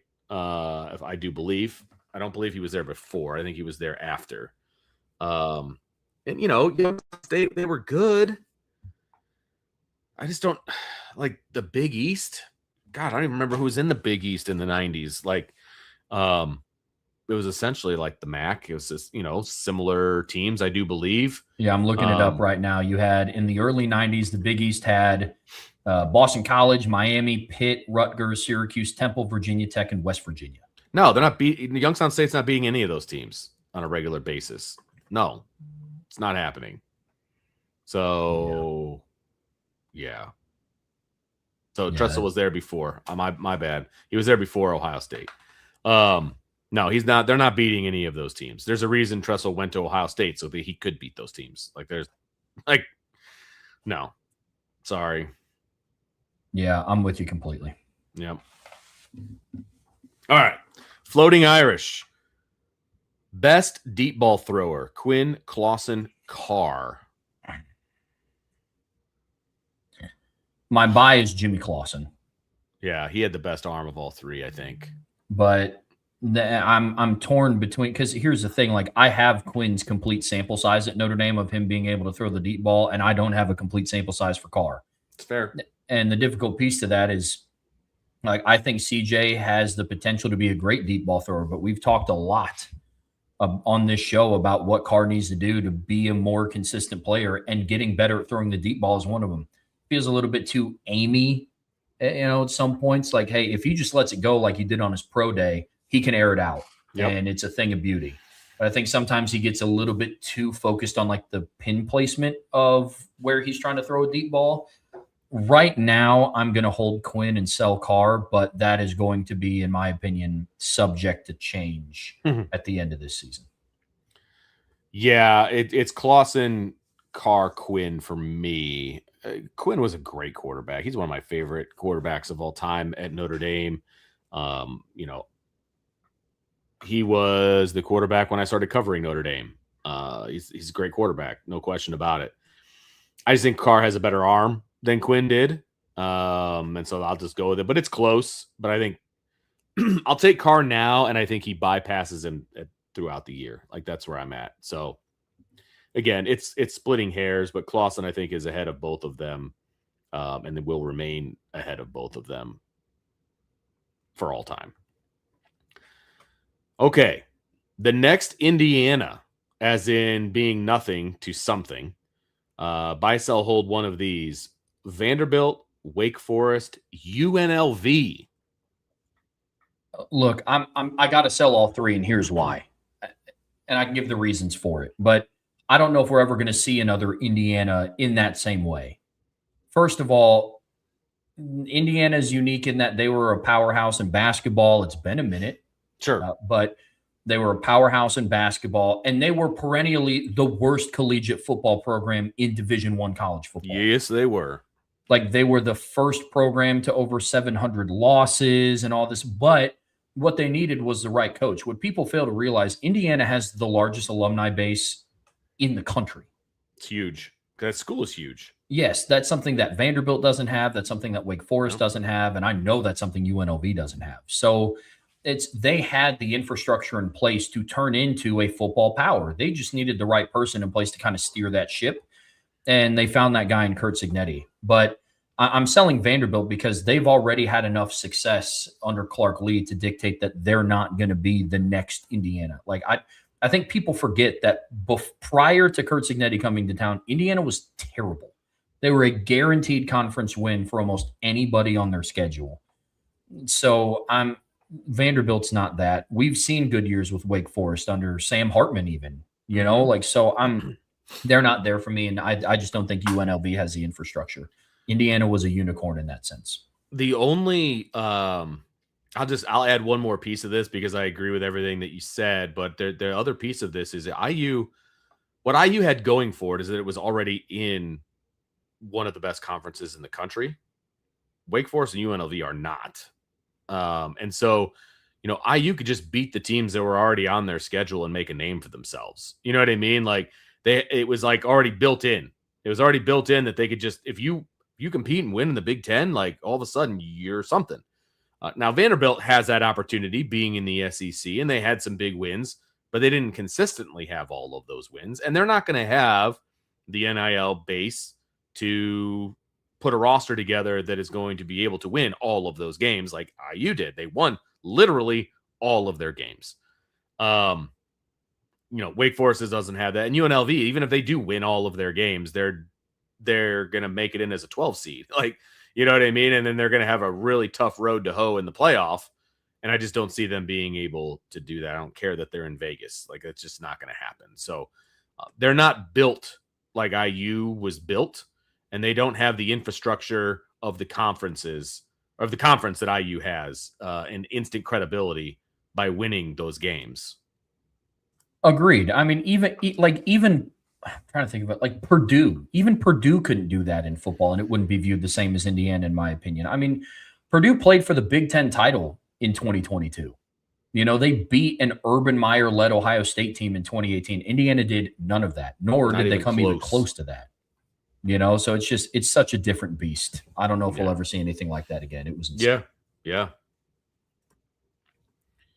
BK's personal chef, buy one, sell one, hold one. Of the following, who do you think has the best chance to become a national name as a true sophomore? Kari Adams, Jackson Vaughn, or Albert Simeon? Well, that's tough because Kari Adams is already on campus. Jackson Vaughn and Albert Simeon still have to play their senior years of high school. But I mean, I'll go just strictly based by position. I think I'm going to buy Kari Adams. I think the notoriety around Notre Dame defensive backs has really started to blossom over the last couple of seasons. So I think whoever, and I'm assuming Kari Adams is going to be the heir apparent to Leonard Moore, whoever is stepping into that role is going to have a lot of attention coming his way. Jackson Vaughn, potentially. I think he's a great talent. I don't know how big of an impact he's going to make his sophomore year will be the junior year of Rodney Dunham and Ebenezer Utade. So a lot of the national names might be going to just the two guys potentially in front of him on that depth chart. Albert Simeon, maybe.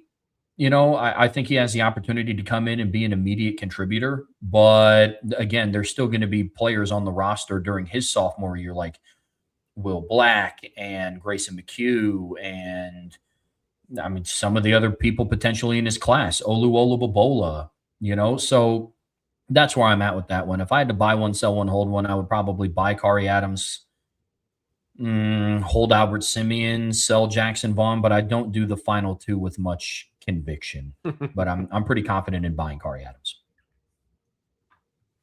I'm going to leave this one to you. You are way closer into recruiting than I am, and you have much more knowledge than I do. So I will leave that one to the professional. Well, that's right. Appreciate that. Between you and me, you are definitely the professional when it comes to recruiting. So another one from BK's personal chef. Which one of the following teams do you think has the best shot to make the CFP as a quote unquote left field option? Iowa, Louisville, or Houston? I'm going to buy Houston. They're coming off of a really good 9-win season under Willie Fritz. Connor Wegman comes back at quarterback. And I think the Big 12 is significantly more wide open than what the ACC or especially the Big 10 is. So Houston would be my buy. They are a not enough talked about team, but I thought they put together a really impressive year last year. I'm going to hold Louisville because they, I think, have more of a chance to be an at-large bid coming out of the ACC than what Iowa would be to be an at-large bid coming out of the Big Ten. Louisville is a couple, like Jeff Brom fixing a couple of things away to potentially playing for the ACC championship against Miami, in my opinion. Iowa, I've stated my opinion about Iowa before in the past, and I know it's unpopular, but like they are who they are. They're going to be an 8, 9, or 10-win team. They're going to beat the teams they should beat. They're probably going to lose in a close game to the teams that they probably are supposed to lose to, and they'll go on to play for a mid-major bowl and probably win. That's Iowa. That's Iowa every single year. Until Kirk Ferentz can get out of his own way and do something on offense, I don't see Iowa making the college football playoff. They didn't when it was a 4-team playoff. They haven't come close when it was a 12-team playoff. But that's where I'm at. I'm buying Houston, holding Louisville, and selling Iowa. Definitely selling Iowa. They're not a big time program, and they're not going to be anytime soon. They think they are, but they're just not. And it's unfortunate. I'm going to go ahead and buy Louisville just because of the conversation we had about Jeff Brom. I do believe in him as a good head coach, as an offensive mind. He has a way with quarterbacks that he can take those guys and make them better than what they actually are. And that could be enough to get them into the college football playoff. Like, it could be. I agree with everything you said about Houston. I'm just going to take Louisville over Houston. So I'll buy Louisville. I will hold Houston, and I will sell Iowa. Yeah, that's totally fair. To back up our point for what we were saying about Iowa, right now, if you go and look at the FanDuel odds for who has the best chances to win the Big Ten, Iowa is currently behind Penn State and Washington to just win the conference. Just to win the conference. So, yeah, that puts them right in the middle probably, right? I mean, yeah, it's just Ohio State, Indiana, Oregon at the top, and then USC, which I still just don't understand. Michigan, then Penn State, then Washington, then Iowa. I mean, Iowa. That's literally in the middle. Yeah. Yeah, they are slightly above Wisconsin and Illinois. So, yeah. Okay. Another one from BK's personal chef: buy, sell, hold, normal format because of who wins the title this year. It will be the best football team to have done so since LSU in 2019, given the very high level of play from many teams. So I think what he's saying, are we buying the fact that the level of play is going to be very high this year? Yeah, level of play from many teams. Talk about how this is the most like competitive year that it's been. Yep. I mean, maybe like the thing that, again, LSU, what made their run so impressive in 2019 is like at the time when they were ranked. So where they were ranked at the time that LSU played them. Texas was 9th in the country. They played them on the road. Florida was 7th. Auburn was 9th. Alabama was 3rd. They played them on the road. Georgia was 4th, and they played them in the SEC title game and beat them by 27. Oklahoma was 4th in the college football playoff. They beat them 63-28. And then Clemson, I believe, was the number 2 team. They beat them 42-25.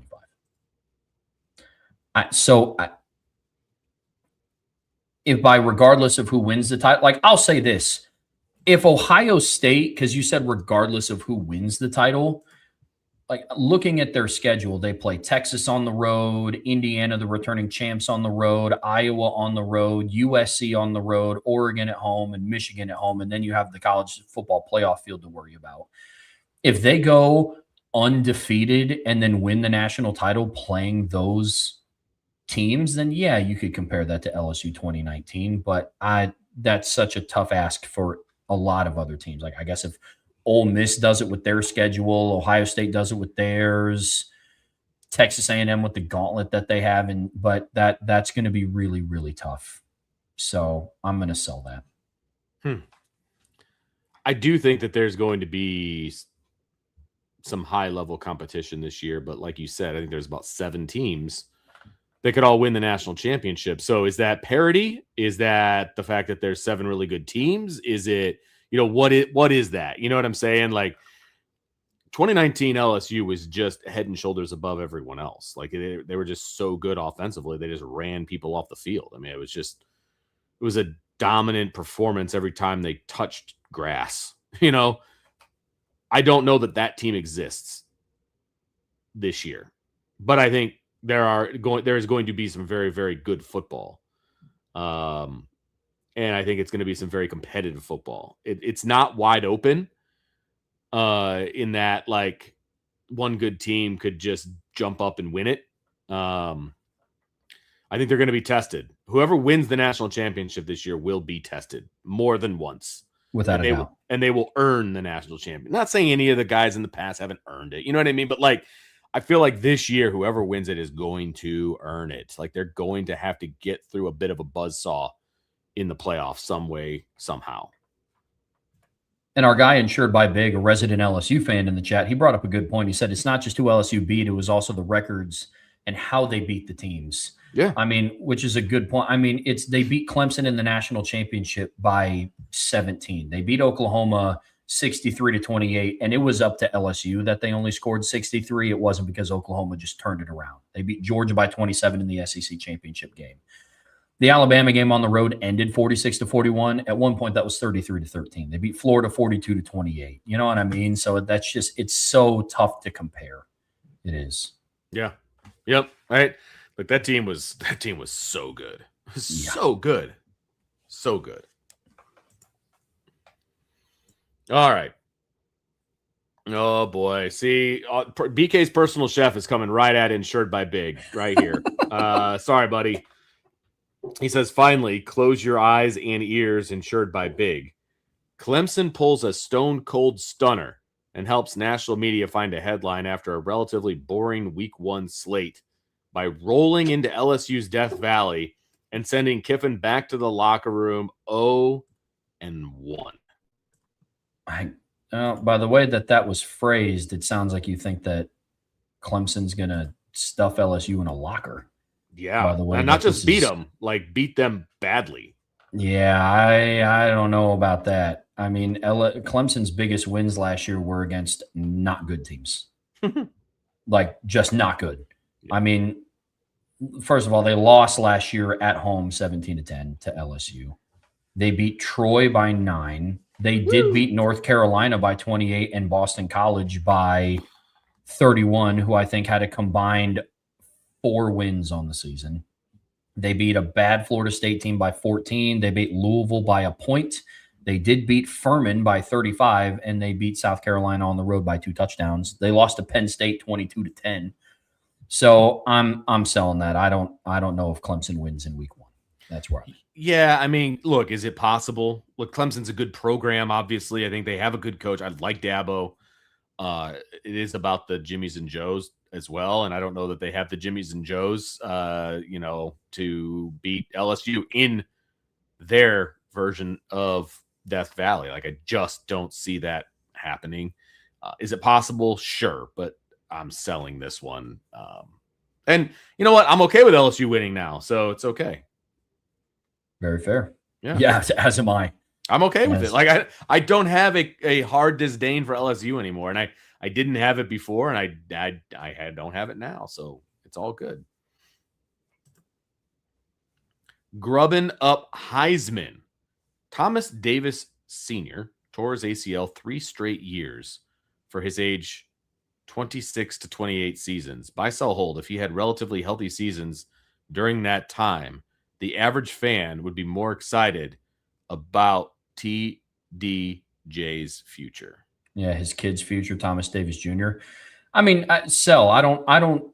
At least how I evaluate things, I don't get excited about a player coming to Notre Dame despite having NFL lineage based on what their parents did.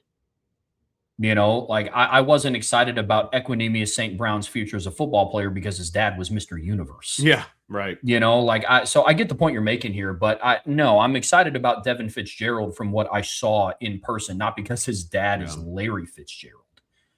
You know, like so this would be a sell for me. Mm-hmm. I'm excited about what I've seen from Thomas Davis Jr. because what I saw in person of him being a very smooth athlete on film, but the average fan, yeah, you could see that. But Thomas Davis Sr. was still a very productive NFL player despite tearing his ACL. I mean, that's where I'm at. Look, you can garner things by looking at a kid's parent. Sure, no question, right? There is such thing as a gene pool. But there are also plenty of things that you cannot garner by looking at a kid's parent. Plain and simple. And you know, my own son is a prime example of that. So, I walk in the room and I'm talking to a coach. They're not going to give my kid a scholarship based on what I look like, or anything that I did in my past. They're going to give it to him based on what he's able to do. Right. If I tried to kick a field goal, I would hurt myself. And so, so, it's always great. And I know that Notre Dame likes to talk about the fact that they have a lot of success with former NFL players' kids, and they do. And that's awesome. That's great because more often than not, the lineage is important. But in this regard, in this particular situation, it doesn't really mean anything to me. So that's a sell for me as well. All right. Leonard Moore will have at least 4 interceptions this season due to the defensive style, allowing him to bait throws into his coverage. At least 4 interceptions. What do you have last year? 5, 6, 5, I think. Sounds accurate. Yeah, I mean, I buy that in part because for whatever reason, teams still felt the need to target him last year, which I don't really understand. Right. Syracuse did it. Stanford did it. Texas A&M did it. Like, I don't know if they just thought that their guys were better than one of the best guys in the country. Maybe so. But yeah, he had 5 picks, 7 breakups. Okay, well, there you go. And a forced fumble. I would buy I buy this. I mean, I thought after the 23 season, after Xavier Watts won the Bronco Nagurski Award with 7 interceptions, I was like, there's no way teams throw at his direction again. And he ended with 6 interceptions. So sometimes the ball just finds some of the better players. I think Leonard Moore, especially if they play 15 to 16 games. I could see him having 1 interception every 4 games. So. Absolutely. Yeah. I mean, he'll just dumb luck be in the right place at the right time and pull one down. I mean, and there's going to be times where a quarterback's progression is going to take him to Leonard Moore. It's just going to happen. That you're not going to go 15 games and nobody throws at Leonard Moore. Right. Now, are they going to stay away from him? Sure. Yeah, absolutely. Well, I mean, you'd be stupid to purposely target Leonard Moore, right? But a quarterback is taught to go through his progressions, and if his progression takes him to that side of the field, he's going to take it.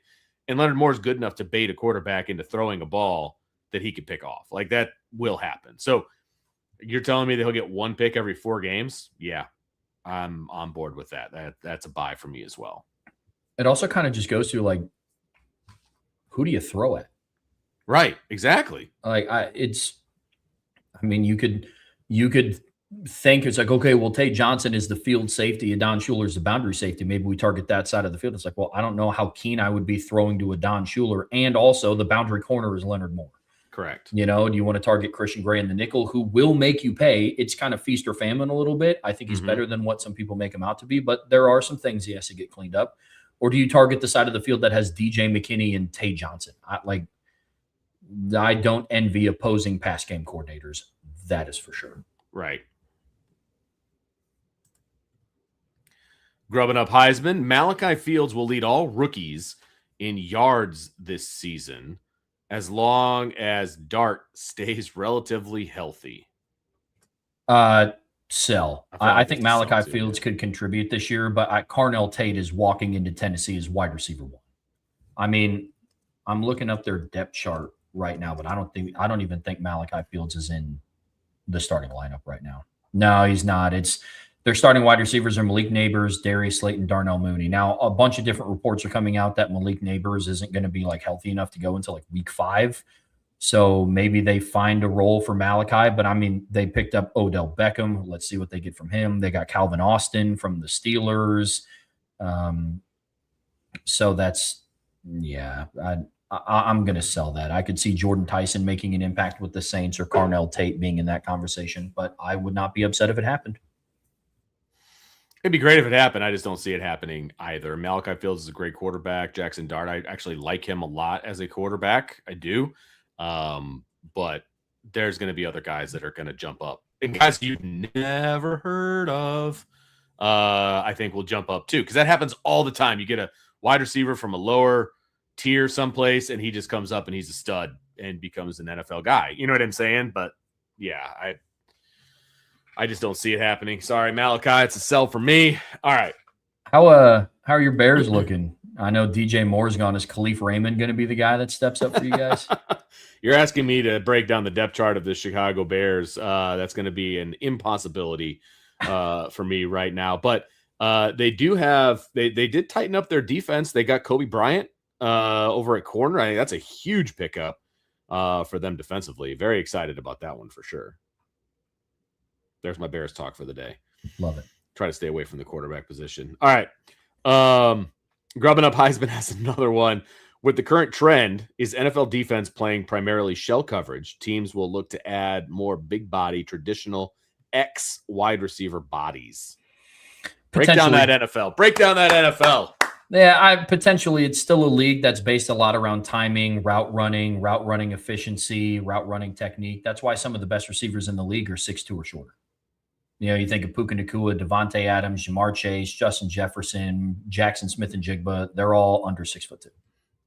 So it's a lot based on that. I mean, potentially, but like the days, and now it's very much a copycat league. So all it's going to take is for one team to just have an entire depth chart of wide receivers that are all 6'4" plus. But after living in Indianapolis, I can tell you that did not work out for the Colts. So you need a little bit of. There's a reason why Josh Downs became the primary target in that offense, despite having 6'4" Alec Pierce and like 6'4", 6'5" Michael Pittman.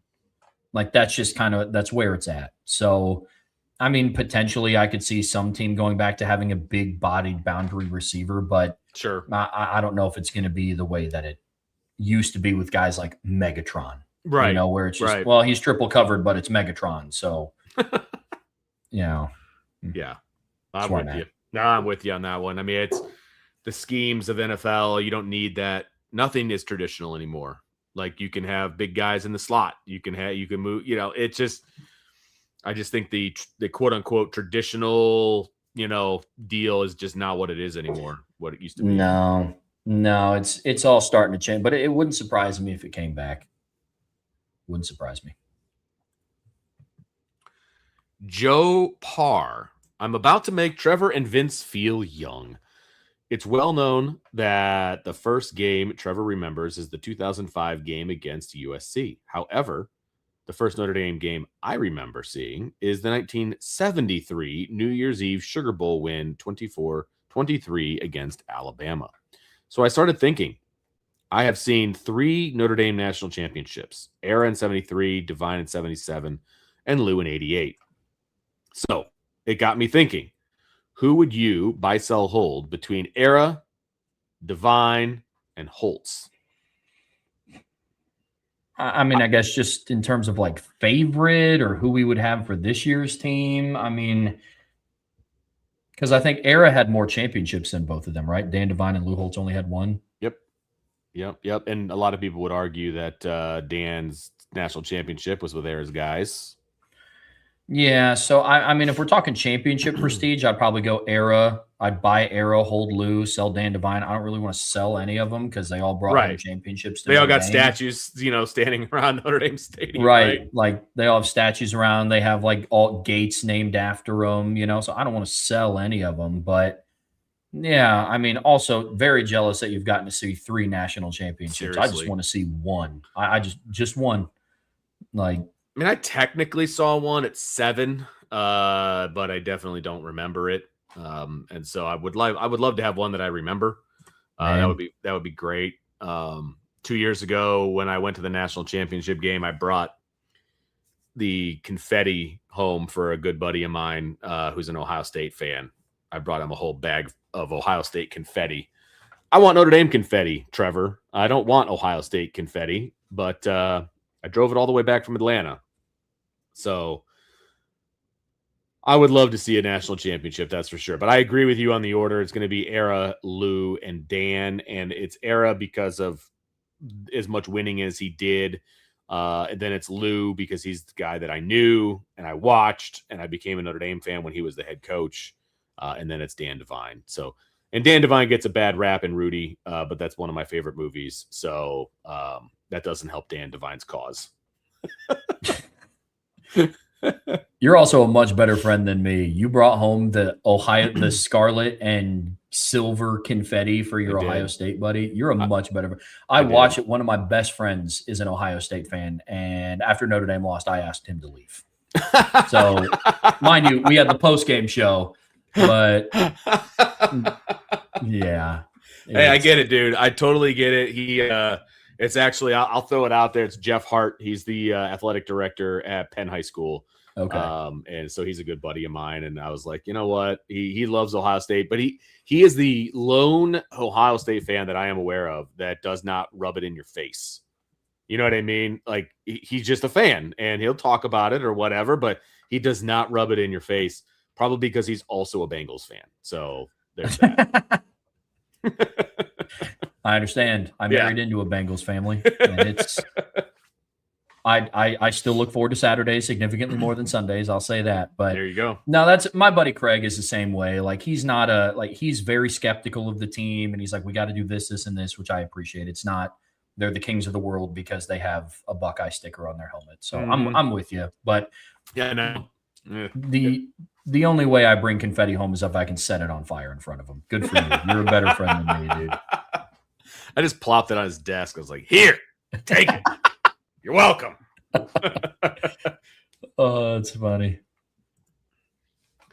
All right, Crying Belly, he's back. Here we go with a buy, sell, hold. This is the year that Notre Dame decides to stop doing It's New York City's summer media circus choosing to stay in South Bend and focus on the season ahead.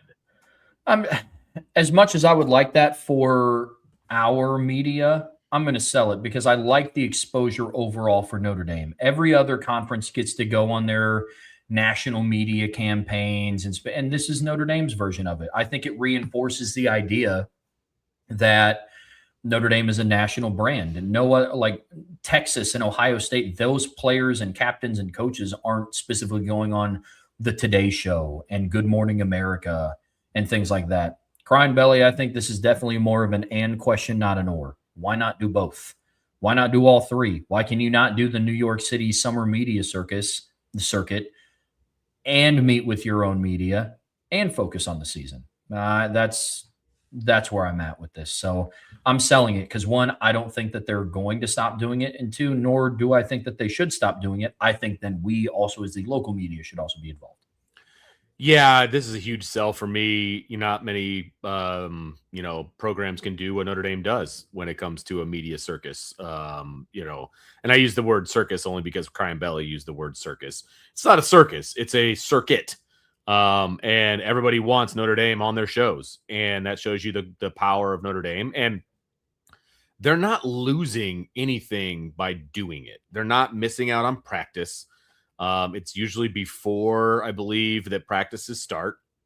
And so it's I don't care. Like, if it's fine. I as local media, I would want that kind of access as well. And we do get access to Marcus Freeman kind of in a roundtable situation here in a week or two, which is nice. But I would like to have that access with the players as well. Like these shows get to do. But again, the shows are just doing surface level stuff, and those aren't the kind of questions that we would ask in the first place. So I like when they go to New York. I'd like to see them go to multiple cities, not just New York. Honestly, I'd like them to make it bigger. And so this is a huge sell for me on that front. With you. All right. So buy, sell, hold. Kedron Young will score at least 5 touchdowns this season. This is a huge buy for me. I think Kedron Young's going to be the short yardage guy. I think he's going to get a bunch of touchdowns, and I will buy this. Yeah, if he's healthy, it's a definite buy. I think he's going to be the short yardage workhorse. I think he has a skill set in the running back room that nobody else has. All the other running backs are like 5'9", 5'10"-ish, little over 200 pounds. Kedron Young is a hoss. He's like 234 some odd pounds. I buy this absolutely if he's healthy. And also, Black Irish, our guy Christopher, wanted to bring up a good point about our Ohio State conversation. He said, come on, Archer never rubs it in our face either. Archer is a pretty good sport, I will say. So shout out to he's true. A resident Ohio State fan. That's a great point. He comes in and talks ball. Yeah. Yep. I agree completely. We got the buy, sell, hold here on the Irish Breakdown podcast, brought to you by our friends over at FanDuel. We've had a lot of really great submissions today. Getting us kicked off here in this section, we actually have a couple of super chats that I wanted to get to here. From ND since 93, super chat that says, buy, sell, hold, Marcus Freeman, Lou Holtz, or Ara Parseghian. Ooh, man. They made this complicated now. The other one was easy. If we're talking, championship pedigree, I mean, it's got to be Ara, then Lou, then Marcus right now. But if I'm going from my heart, it's Lou, then Marcus, then Ara. I did not have access to Ara Parseghian. Obviously, I was not alive. But like I said, I've got a soft place in my heart for Lou Holtz. Obviously, he's won a championship. Marcus Freeman's going to win a championship. I just hope it's for Notre Dame. Like, that's where I'm at. And I think they're doing everything in their power for that to happen. And I think he will go down as one of Notre Dame's great coaches. He's just not there yet, so I can't elevate him above Lou yet. But I will put him in the middle at the moment.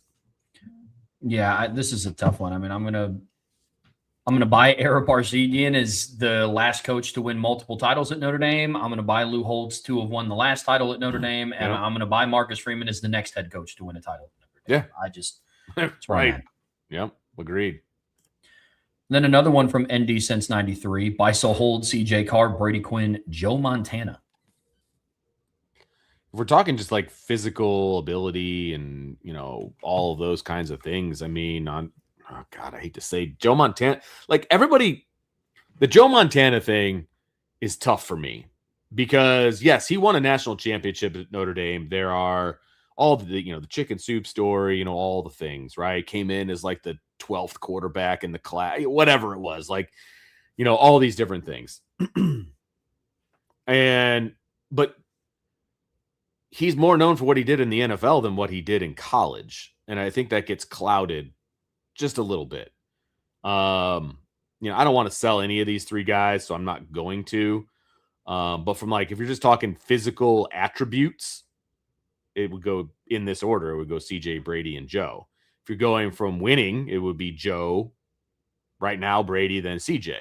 You know what I mean? So whichever order you want. And I'm just putting them in order. I'm not selling anyone. I want to be very clear on that.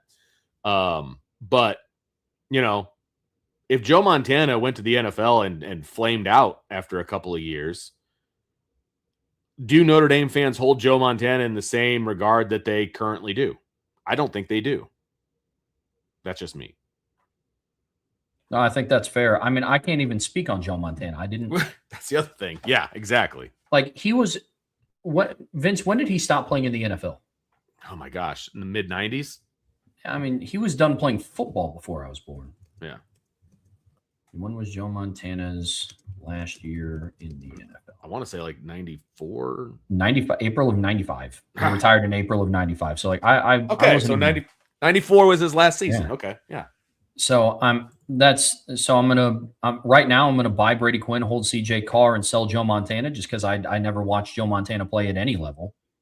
I'm buying Brady Quinn because I think he changed the landscape in Notre Dame football and was a big part of the resurgence in the early 2000s. But CJ Carr could absolutely surge up this list. If CJ Carr is everything we think him to be, yeah, he wins a Heisman this year, wins a national championship, goes undefeated in the regular season. Those are all things that Brady Quinn did not accomplish in South Bend. Correct. So it's the room for movement for CJ, but we've only seen him play 1 year. So that's where I'm at. Yeah, I think that's fair. And then from Irish for Life, 99. Couple questions in here. It's not a buy, sell, hold, but it's a super chat, so we'll cover it. First question, Keon Keeley going back to his natural position of edge will help him immensely. Okay, so this is a buy, sell, hold. So, I'll buy that. I think he's going to be good to very good this year. I think it's going to help, who's on the other side and, all of those different things. But I think I am buying Keon Keeley stock. So I like it.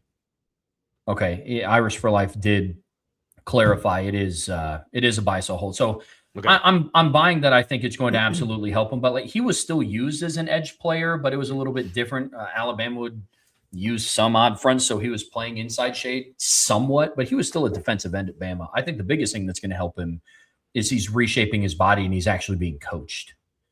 He's actually being taught how to be and win as a defensive end. So that's how I view it. But I do buy that he's going to have a really good season. And then buy, sell, hold, we finally go undefeated in September. I think this is the easiest September slate that they've had. So, but I'll buy it. Yeah, absolutely. I'll buy it. Yeah, I buy it, and if not, there is much bigger problems. You can't go. We're having a different conversation for sure. Yeah, if you can't go undefeated against Wisconsin, Rice, Michigan State, and Purdue, I got a lot of questions. Then buy, sell, hold. Ward Manuel's key fob still works by the end of the week.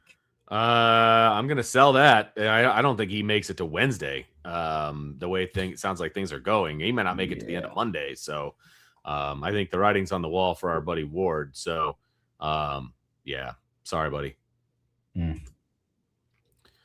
Crying belly. Here we go. Notre Dame never bringing back the dark green jerseys of the mid 2000s for a Shamrock Series or Irish wear green is an example of how the school remains out of touch with its fans, as those jerseys would fly off the shelves. I mean, I don't think Notre Dame is out of touch with their fans. I mean, I like those jerseys, but I mean, the biggest uniform fix that I want them to do is the pants. I thought the early 2000s pants were the best gold pants that they've had in recent memory, but I mean, I love the kind of like forest green with the deep gold. That's the jersey that I have hanging up in my closet right now. I got it from Brady Quinn. But I also like the Kelly green jerseys, So I sell that. I think Notre Dame is completely out of touch with their fans, but I do think after letting it digest a little bit, I do think there was a missed opportunity to have a green Shamrock Series jersey this year with playing at Lambeau, but I'm not devastated by it. It is an absolute missed opportunity. It's my favorite green jersey that they've ever had, and I was very upset that they never went back to it. I like the darker green way more than the Kelly green, way more, like way more. Now, I do like, the new things that they're doing with like the shiny gold and, things of that nature. And I think they can incorporate that into, a green jersey look if they wanted to. But it was definitely a missed opportunity. I love those mid 2000s greens. And I don't think that they're out of touch with the fans. I don't. I'm not saying that Notre Dame doesn't care about the fans, but they're not the number one priority either. It's the players. And they believe me, they talk to the players about what they want to do with their alternate jerseys, and they have input. And maybe they never wanted to wear those dark green ones again. I don't know, but I don't think that they're out of touch with the fans. They're just not the number one priority. Notre Dame could wear highlighter yellow if they win a national title. I don't care. Exactly. That's where I'm at. Agreed. Okay, here we go. Utah Irish 77. Buy one, sell one, hold one. Cartoons for the 80s. Well, that's going to be probably for me. So He-Man, Thundercats, and Transformers. So we're buy one, sell one, hold one. This one's actually really easy for me. I watched 2 out of the 3 of these. I did not watch Thundercats, and I'm sure that that's going to send the chat into a tizzy, as generally things that I say do. But Transformers was one of my favorites, but so were He-Man. I had all the action figures for both, man. That's the hardest part. So, they're both kind of even par with me. I would probably take Transformers. I'll buy them. I'll hold He-Man, and I'll sell Thundercats, I guess, if I'm being forced to. Went and saw the He-Man movie not that long ago with Brian. We had a good time watching that. The Transformers movies were all really good, but nothing will beat the cartoons. Back in the 80s, I was appointment viewing on Saturday mornings. So He-Man and Transformers were my bag. I really enjoyed both of those. Never got into Thundercats. That was never my thing. So that's my order. Do you have any thoughts on any of these? I mean, obviously, I'm sure you've seen the Transformers movies. I'm sure you have not seen the He-Man movie. And you probably don't even know what Thundercats are. I do not. Yeah. So my input is very much like my introduction to Transformers were the toys and the Michael Bay movies. Yeah, that's what I figured. That your generation was the movies, which I totally get. The cartoons were a little more corny and things like that. But yeah, that was appointment viewing on Saturday mornings. That's for sure. Very fair. Tej, buy one, sell one, hold one. By the end of the regular season, someone on Notre Dame will lead the country in one of these categories: sacks, interceptions, tackles for loss. Okay, so I did some research. Last year, the leaders in the NCAA for tackles for loss was a tie between Stephen Daly at IU and John Henry Daly at Utah. They both had 17 and a half. Woo, that's a big number. The leader for interceptions last year was Jakari Foster, who had 8 for Louisiana Tech. And then the leader for sacks last year had 14 and a half. It was a tie between Bailey at Texas Tech and Nashawn Tucker from Western Michigan. That each had 14 and a half sacks.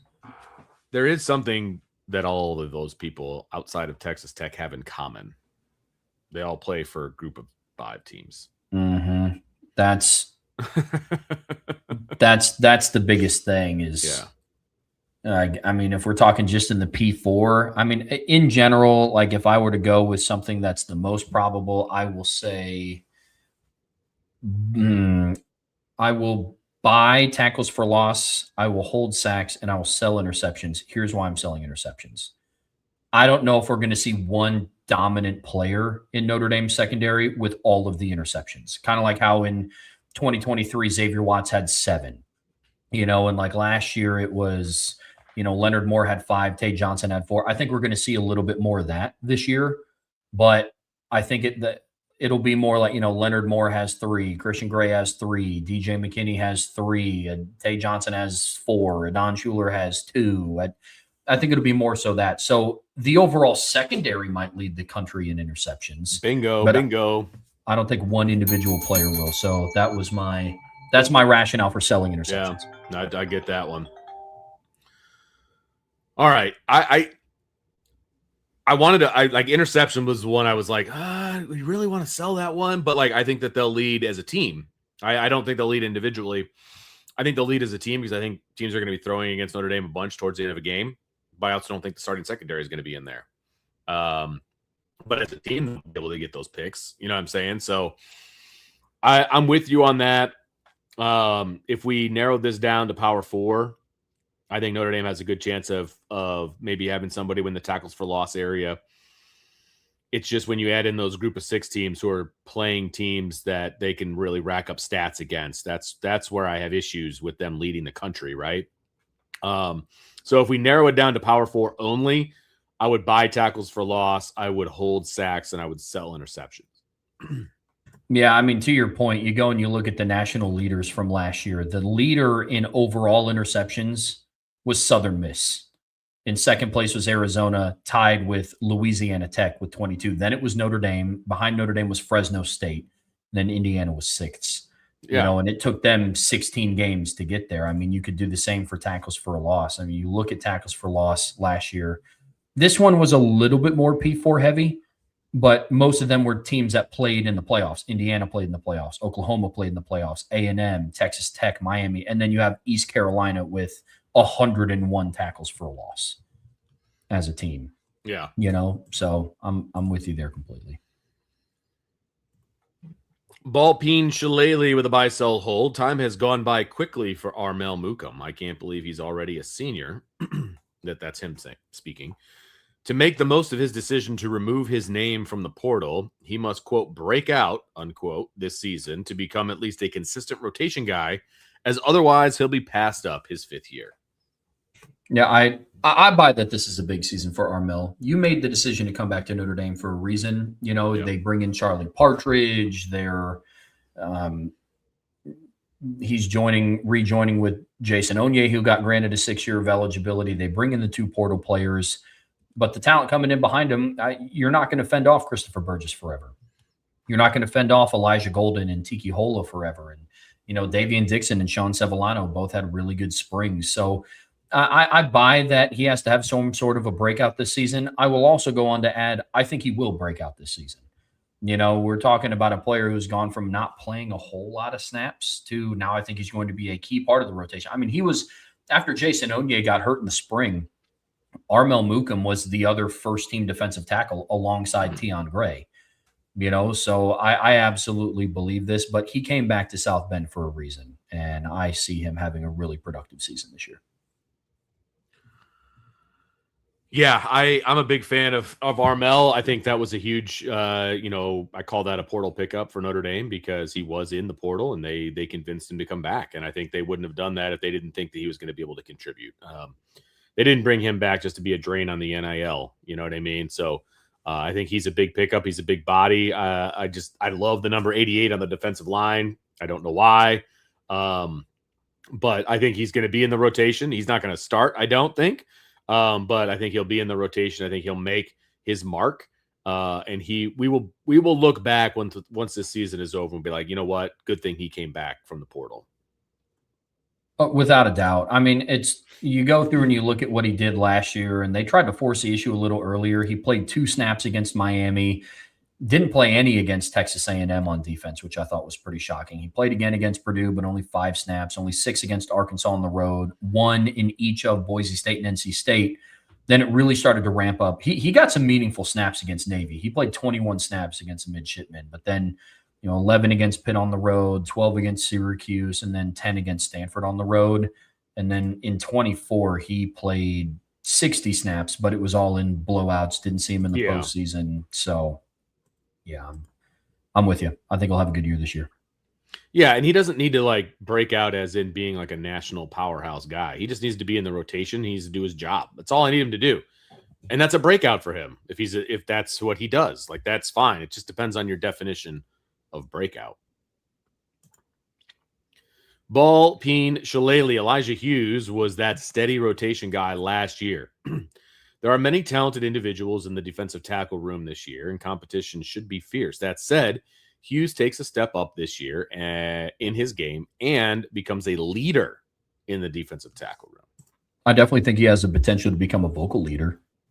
As far as his overall skill set and ceiling, I don't know how much that will carry him past the Tion Gray, a Francis Brew, a Jason Onye, and Armel Mukum. I mean, to your point, Ballpeen, you mentioned it. It's, there are many talented individuals in the D tackle room this year, and competition should be fierce. Elijah Hughes, however, it's him and Jason Onye as the most experienced defensive tackles on Notre Dame's defense. I mean, people are quick to forget. At one point in the offseason in January, Elijah Hughes was going to be their most experienced returning defensive tackle. Jason Onye seemed to be out of eligibility. Tion Gray and Francis Brew weren't even in the portal yet. Armel Mukum put his name in the portal. Donovan Heinisch retired from football, and then you lose Gabe Rubio and Jared Dawson. And so Notre Dame was kind of staring down the barrel of like, okay, well, Elijah Hughes has to be that guy. Now they're in a position where if he becomes that guy, I think it's gravy. But they're not in a spot anymore where it's like if Elijah Hughes doesn't become that dude, the outlook of the interior of the defensive line is looking real shaky. So yeah. I buy that he could become a leader this year, but I think it'll be more so in the role of like he's a leader. He's like one of the Heinishes where it's like every time he comes in, he does his job. He's assignment correct. He'll make a couple of flashy plays, but I don't know if he becomes the leader in the DT room in terms of like pressures or tackles for loss or sacks. I think that'll be more of one of the transfers or Onye or Mukum. Yeah. Yep. He could be a leader within the team. He's been there a while. Obviously, he knows how things go. Like, I have no problem with him being like, a line leader and, what do they call fire teams or I don't know what they call them at Notre Dame, but, could he be one of those guys? Absolutely. I have no problem with that whatsoever. But the way that they brought talent in and the manner in which they did it, he doesn't have to be that guy. He can be a solid rotational guy and be great. And again, like you said, it'd be gravy if he ends up being one of those leaders statistically and, that kind of a deal, but he doesn't have to be. And I think that's a great place for Notre Dame to be in. Another one from Ball Peen, the room with the most, quote, bang or bust, quote, this season will be the defensive tackle room this season. If it doesn't come together, it could be that missing ingredient for a championship. However, if coached well, it could become one of the greatest strengths of the team. I buy the overall point that you're getting at. I don't know if I would use bang or bust. I would definitely use like that. They have like the biggest margin for like they have the widest spectrum to play with them or like the tight end room. But like, I don't know if Notre Dame's tight ends not living up to elite expectations would cost them a national title, whereas I do believe that to be true of the defensive tackle room. I mean, Notre Dame set a program record for yards per play and points per game last year, and the tight ends had a combined 1 touchdown on the season. So I don't know if it'll make or break it in that sense, but I definitely buy that if they don't come together, it could be the missing ingredient. I mean, we started to see down the stretch of the postseason in 24, they suffered so many injuries that it was just Ohio State and Penn State could gash them in the run game because there was a bigger gap with Riley Mills off the field. So, yeah, I buy the overall premise. It's the bang or bust thing that I had the biggest issue with, which is pushing me to sell. Could this team win a national championship if the defensive line is average? And average, I think, is the floor, because there's a bunch of talent in the defensive line room. They got big bodies. They've got kids that we have seen be successful, whether at Notre Dame or elsewhere. And, we're not asking them to overplay anything else that they've already done. Just want them to, if they just repeat what they've done, I think that Notre Dame will be in good shape from a defensive tackle standpoint. Now, I also think that this room could be better than that. They could be better. But if they just repeat what they've done in the past, I think they're going to be fine. And if the defensive line room can be fine and Notre Dame still win a national championship. Their odds go much higher if this room plays at a high level, right? And so I guess my biggest issue with this question is the bang or bust, because I don't think that they're going to be a bust. I think that they're going to be, it's average or bang. Like that's where I'm at. And you could win a national championship if they're average or bang. So I'm going to sell it from that premise. But them being what we think that they could and will be just raises the stakes so much higher for them to be the team that we hope that they will be this year. If that makes sense. Yeah, well, I think that's it. Because when I think of bust, I think of them having a really low floor, and I don't see this defensive tackle room having a exactly. Low floor. Yes, and no matter what happens, like there would have to be so many guys would have to get injured for this team to get down at that level. And could that happen? Sure. I mean, they had a bunch of injuries, obviously, in 24 really hurt them, like you said. And nothing I say here is going to change that in any way. But at the same time, it's like this defensive line room, they have set this room up to be a success, even if they don't do better than they've done in the past. Yep, 100%. 100%. Irishman 7114, buy one, sell one, hold one. Which team will have the most first season buyer's remorse with their new head coach? Ole Miss with Pete Golding, Arkansas with Ryan Silverfield, or Penn State with Matt Campbell? Oh, boy. See, these are three really good because Ryan Silverfield does not get talked about enough as a hire at Arkansas. I was not in love with that hire. I can tell you that right now. The most buyer's remorse, because here's the tough part about buyer's remorse with Ole Miss and Pete Golding. I just don't think they had any other options. You know what I mean? Like with Lane leaving before the playoffs and Ole Miss making the playoffs, I think Brian last week talked about Ole Miss would have been better off losing to Mississippi State in the Egg Bowl so they don't make the playoffs. Yeah, seriously. And then they're not in a position where they have to promote Pete Golding. Yeah. So good point. I don't know if they go through and they don't give Pete Golding the opportunity to be the head coach after winning multiple playoff games and going to the college football playoff semifinals. I don't know if I would consider that buyer's remorse. So with that in mind, I will probably I'm going to buy Arkansas and Ryan Silverfield, hold Penn State and Matt Campbell. I'm going to sell Pete Golding and Ole Miss. I don't think Pete Golding is going to do well this year. I think Ole Miss takes a step back. I think they go 8-4, 9-3. But again, my hangup is the buyer's remorse piece because I just don't think Ole Miss had another option, in my opinion. I guess they could have not given Pete Golding the job and just had him be the interim head coach throughout the playoffs. Because didn't they name him the actual head coach? Mm-hmm. It wasn't just the interim. Okay. Immediately. Yeah. Yeah. Like that's where I'm at. And then the reason why I'm holding Penn State and Matt Campbell is they're not going to have buyer's remorse after their first season because they're going to have a better record than what they had last year. They went 7-6. And because of Penn State's schedule, I could very well see Matt Campbell going 8-4 his first year. Sure. I've said this before and I'll say it again.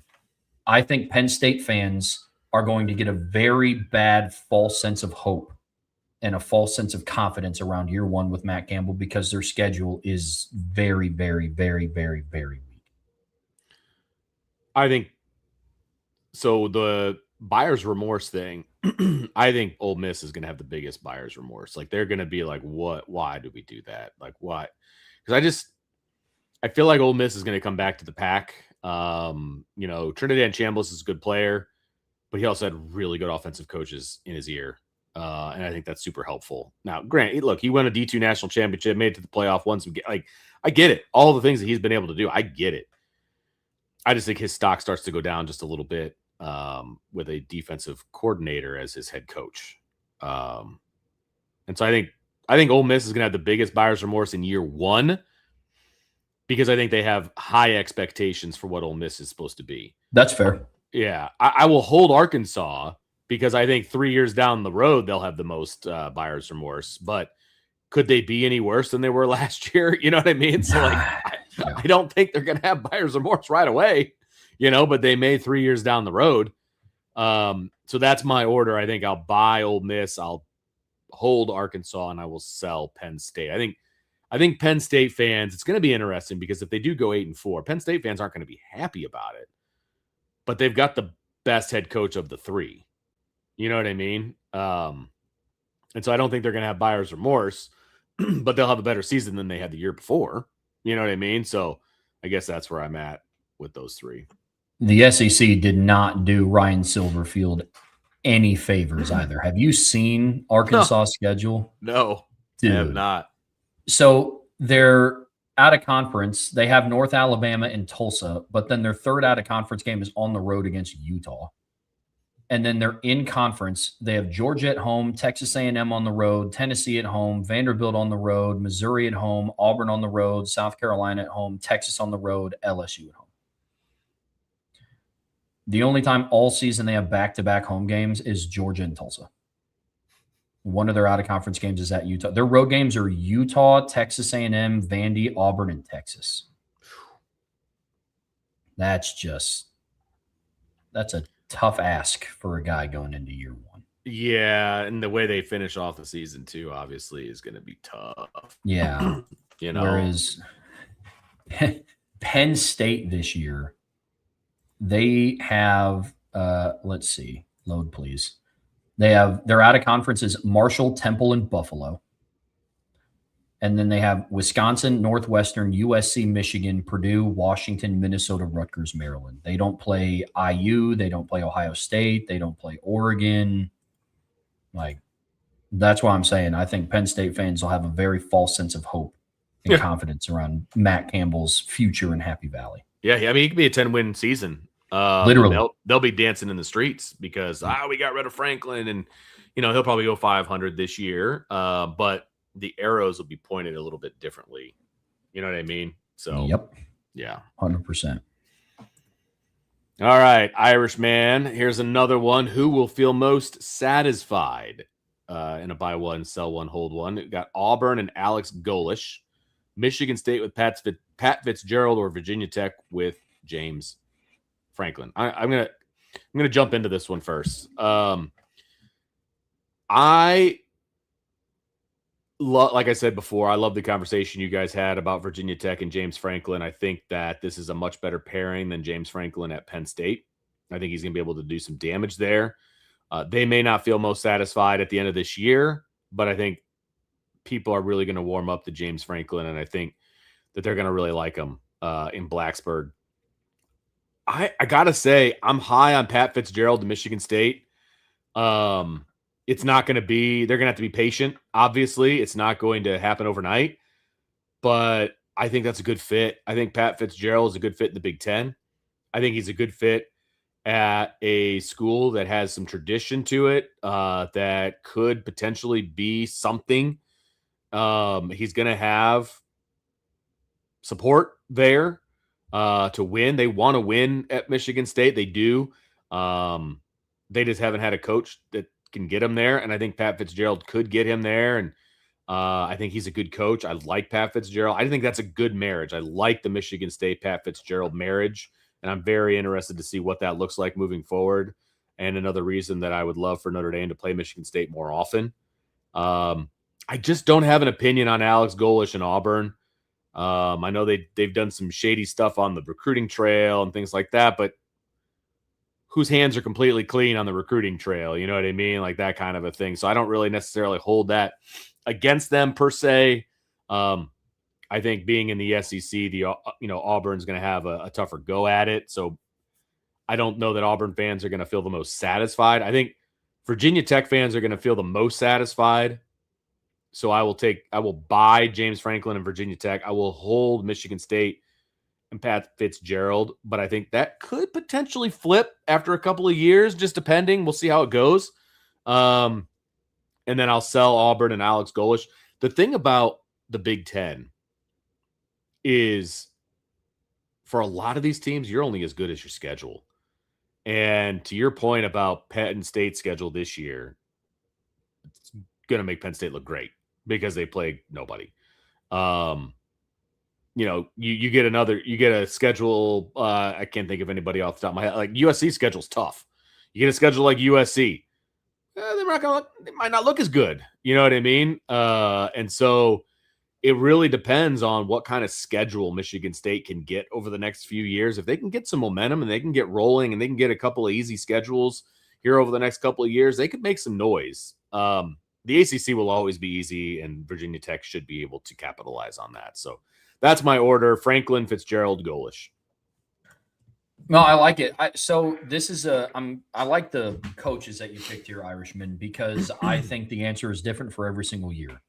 I would buy Alex Golesh in 2026. I would buy James Franklin in 2027, and I would buy Pat Fitzgerald in 2028. It's a good way to put it. For the most satisfied. I mean, I think because here's the thing with Auburn fans, it's very tough to satisfy them unless they're playing for national championships, because I think they have a very bad misconception of where they fall in the ranks of college football, in my opinion. But I love Alex Golesh coming over from USF, and I'm a big fan of Byron Brown, as you guys all know. And I've been predicting it since January. I think Auburn upsets Alabama in the Auburn Bowl in Tuscaloosa this year. And I'm still staying consistent with that. I think Kane Womack has a very undisciplined defense. I think Byron Brown's going to be able to take advantage. All signs are pointing in that direction. And even when Auburn sucks, the Iron Bowl is always close. I mean, in 2021 with Bryce Young at quarterback, they went into like 6 overtimes or something ridiculous, if my memory serves me correctly. I know one of the years, it was either 21 or 22 that happened. But I think Alex Golesh has the opportunity to pick up some big wins this year when you factor in they get Florida at home, Baylor at a neutral site, Tennessee on the road, Georgia on the road, LSU at home, Ole Miss on the road, Mississippi State on the road, and obviously the Iron Bowl on the road.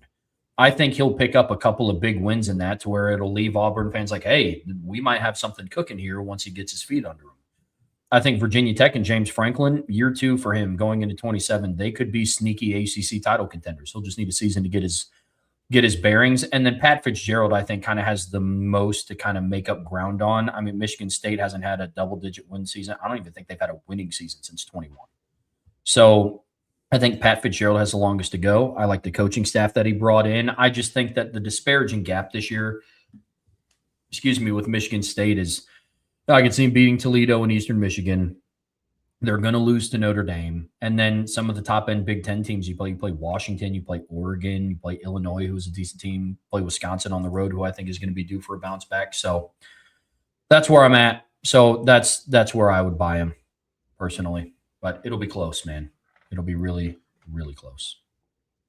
So I wanted to look up Michigan State's over-under for this season, because I believe it is extremely low. I think it's 3.5. Yeah, that's the number that I'm thinking of off the top of my head. Here we go. Team futures. Oh, that's just winning a national championship. Of course, I can never find it when I want to find it, and you'll probably be able to find it a lot quicker than I can. It's 4.5. Oh, it's gone up because I'm pretty sure it was 3.5. 4.5 on FanDuel. So at 4.5, are you taking that? Are you taking the over? Or are you taking the under? That's real close. I mean, when I look at their schedule, I'm win against Toledo and Eastern Michigan.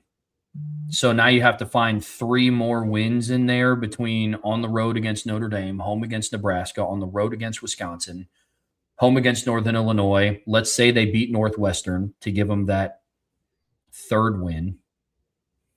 Then you got to beat UCLA on the road, Michigan on the road, Washington at home, Oregon at home, and then Rutgers. So to hit the over, assuming they beat Rutgers and Northwestern, Toledo and Eastern Michigan, can you find me one more win in there? One more win between Notre Dame, Nebraska, Wisconsin, Illinois, UCLA, Michigan, Washington, and Oregon. I know UCLA doesn't do a whole lot for people. I like what Bob Chesney's doing out on the West Coast. And historically, since it's at UCLA, not a lot of Big Ten teams have had a lot of success traveling that far west after the conference expansion. So that's close. What about you? You taking the over? It was 3.5, and I was actually gonna place a bet as an over at 3.5. 4.5 is a little harder. I'd probably stay away from it. Like that's where I'm at. I Yeah. I placed a bet early enough when Texas Tech still allegedly had Brendan Sorsby, and their over/under win total was set at 11.5, and I took the under, and then he was obviously that situation panned out. So got in at the right time. Yeah, you did. Yeah, you did. All right, Salty Virginia Peanuts. I think he's bookending this thing for us. Taking us home. The Big 12 Conference's marketing deal with Monster Energy, not the healthiest of sports drinks, to provide logo displays on the field, courts, and uniforms of all conference teams in exchange for $20 million a year total, not each team, total, is the most prominent thing a conference in the United States has done to devalue itself in the last 25 years. Wow. I mean, wow. Considering like each team is going to be getting like $1.25 million from awful. that deal, that's awful. terrible. That doesn't even get you like a high level player. Yeah. I mean, the most prominent thing a conference in the USA has done to devalue itself in the last 25 years, I mean, like outside of blowing up the Pac-12. That was going to be my only other example. That was going to be my exact example, would be the Pac-12 just not existing anymore. Literally. You know, but other than that, I mean, whoever signed this deal, this is terrible. This is terrible. Did you even think about it? Like, this is awful. This is awful. And that terrible logo of like the M with the scratch marks, and like, you're going to have that on your field and your courts and your jerseys. And it just, for $1 million a school, have more faith in your conference, man. Like, that's terrible. And not even like a workout energy drink. Like it's just an energy drink. Like, or even like at least something like Red Bull does, like the like Red Bull games, and like they have all of like the extreme sports stuff, and they do stuff like that. You know, Monster. I mean, like, yeah, I know like they're big sponsors, I think, with like skateboarding and BMX and stuff like that, but you couldn't get like Alani or you couldn't get like Celsius, or it's just bad. Just Monster. It's like the first company that came to them and it's like, hey, this is what we'll do. And they're like, yeah, let's do it. Where do I sign? You know, It's like they didn't really know what was, oh my gosh. Yeah, that's I buy this, Salty. That was pretty rough. When I saw it and I thought it was 20 million a school, I was like, okay, that's pretty good. But 20 million like for the whole conference? Oh. 20 million a school would have been crazy. What would that have been? Well, it's 16 teams, so yeah, you know. I mean, yeah, would have been a lot. Yeah, I mean that's $320 million deal. That is a little bit more enticing than whatever the heck they did. Yeah. So yeah, I buy that. I just don't love the on-field endorsements for stuff in college football, anyways. I just think it doesn't look right. Nope, and I don't like the patches on uniforms and all of that. And I get that you need to make money, and I get that you need to find new avenues to make money, and all of that. I get it. Just don't have to like it. You know what I mean? I don't have to like it. Very true. There's enough patches on teams' jerseys as it is. Mm-hmm. So they're turning into NASCAR fire suits. But put whatever you want on the practice jerseys. I could give a crap about practice. You know what I mean? There was that big hullabaloo. Remember when Colorado put like their handles on the back of their jerseys, like their social media handles and things like that? Okay, I don't care. Do whatever you got to do at practice. We were lucky if you wore your number, the correct number that you had at practice. You know, like I realize it's high school, but put whatever you want on your practice jerseys. But game day jerseys are sacred, man. Like I don't know. I have a problem with it personally, but I get it. I'm also not the one that has to fund all of the things that they have to fund. So I get that too. Yeah, very true. I don't know. Like Coca-Cola is like an official partner with Notre Dame, and we hear about it on like NBC games. They're official partner. I don't want a Coca-Cola logo on their jersey. Exactly. Like, Coca-Cola, Xerox, like all these, Gatorade, they're all part of, that. And it's just, I don't want that on their jerseys. And they, Notre Dame, to their credit, at the moment, they don't have advertising in the stadium for the most part. They're not going to put anything on the field, I don't think. It's everywhere else, but it's not in the stadium and it's not on the uniform. And hopefully they stick to their guns on that. Well, folks, that's going to do it for us here on the Irish Breakdown podcast. Vince, is there a Sports Beat show tonight? There is not all week. Both Steyer's boys are on vacation, and so we are showless this evening and the rest of the week. Well, folks, we will be back tomorrow afternoon at 1 p.m. All the more reason to have that notification bell hit. Be subscribed to this channel. On your way out of this show, be sure to hit that like, share this video, this podcast, everything with your friends, family, anybody that you know loves Notre Dame and college football as much as you do. But as always, best way to support what we do here is subscribe to the premium message boards at boards.irishbreakdown.com. Fall camp is right around the corner. It's the best way to stay in tune to everything. Karen put it in the chat earlier in the show. 55 days till Notre Dame kicks off, folks. 55 days. So let's go. We are getting that much closer. But until next time, that is Vince. I'm Trevor. We'll see you back here very soon on the Irish Breakdown podcast.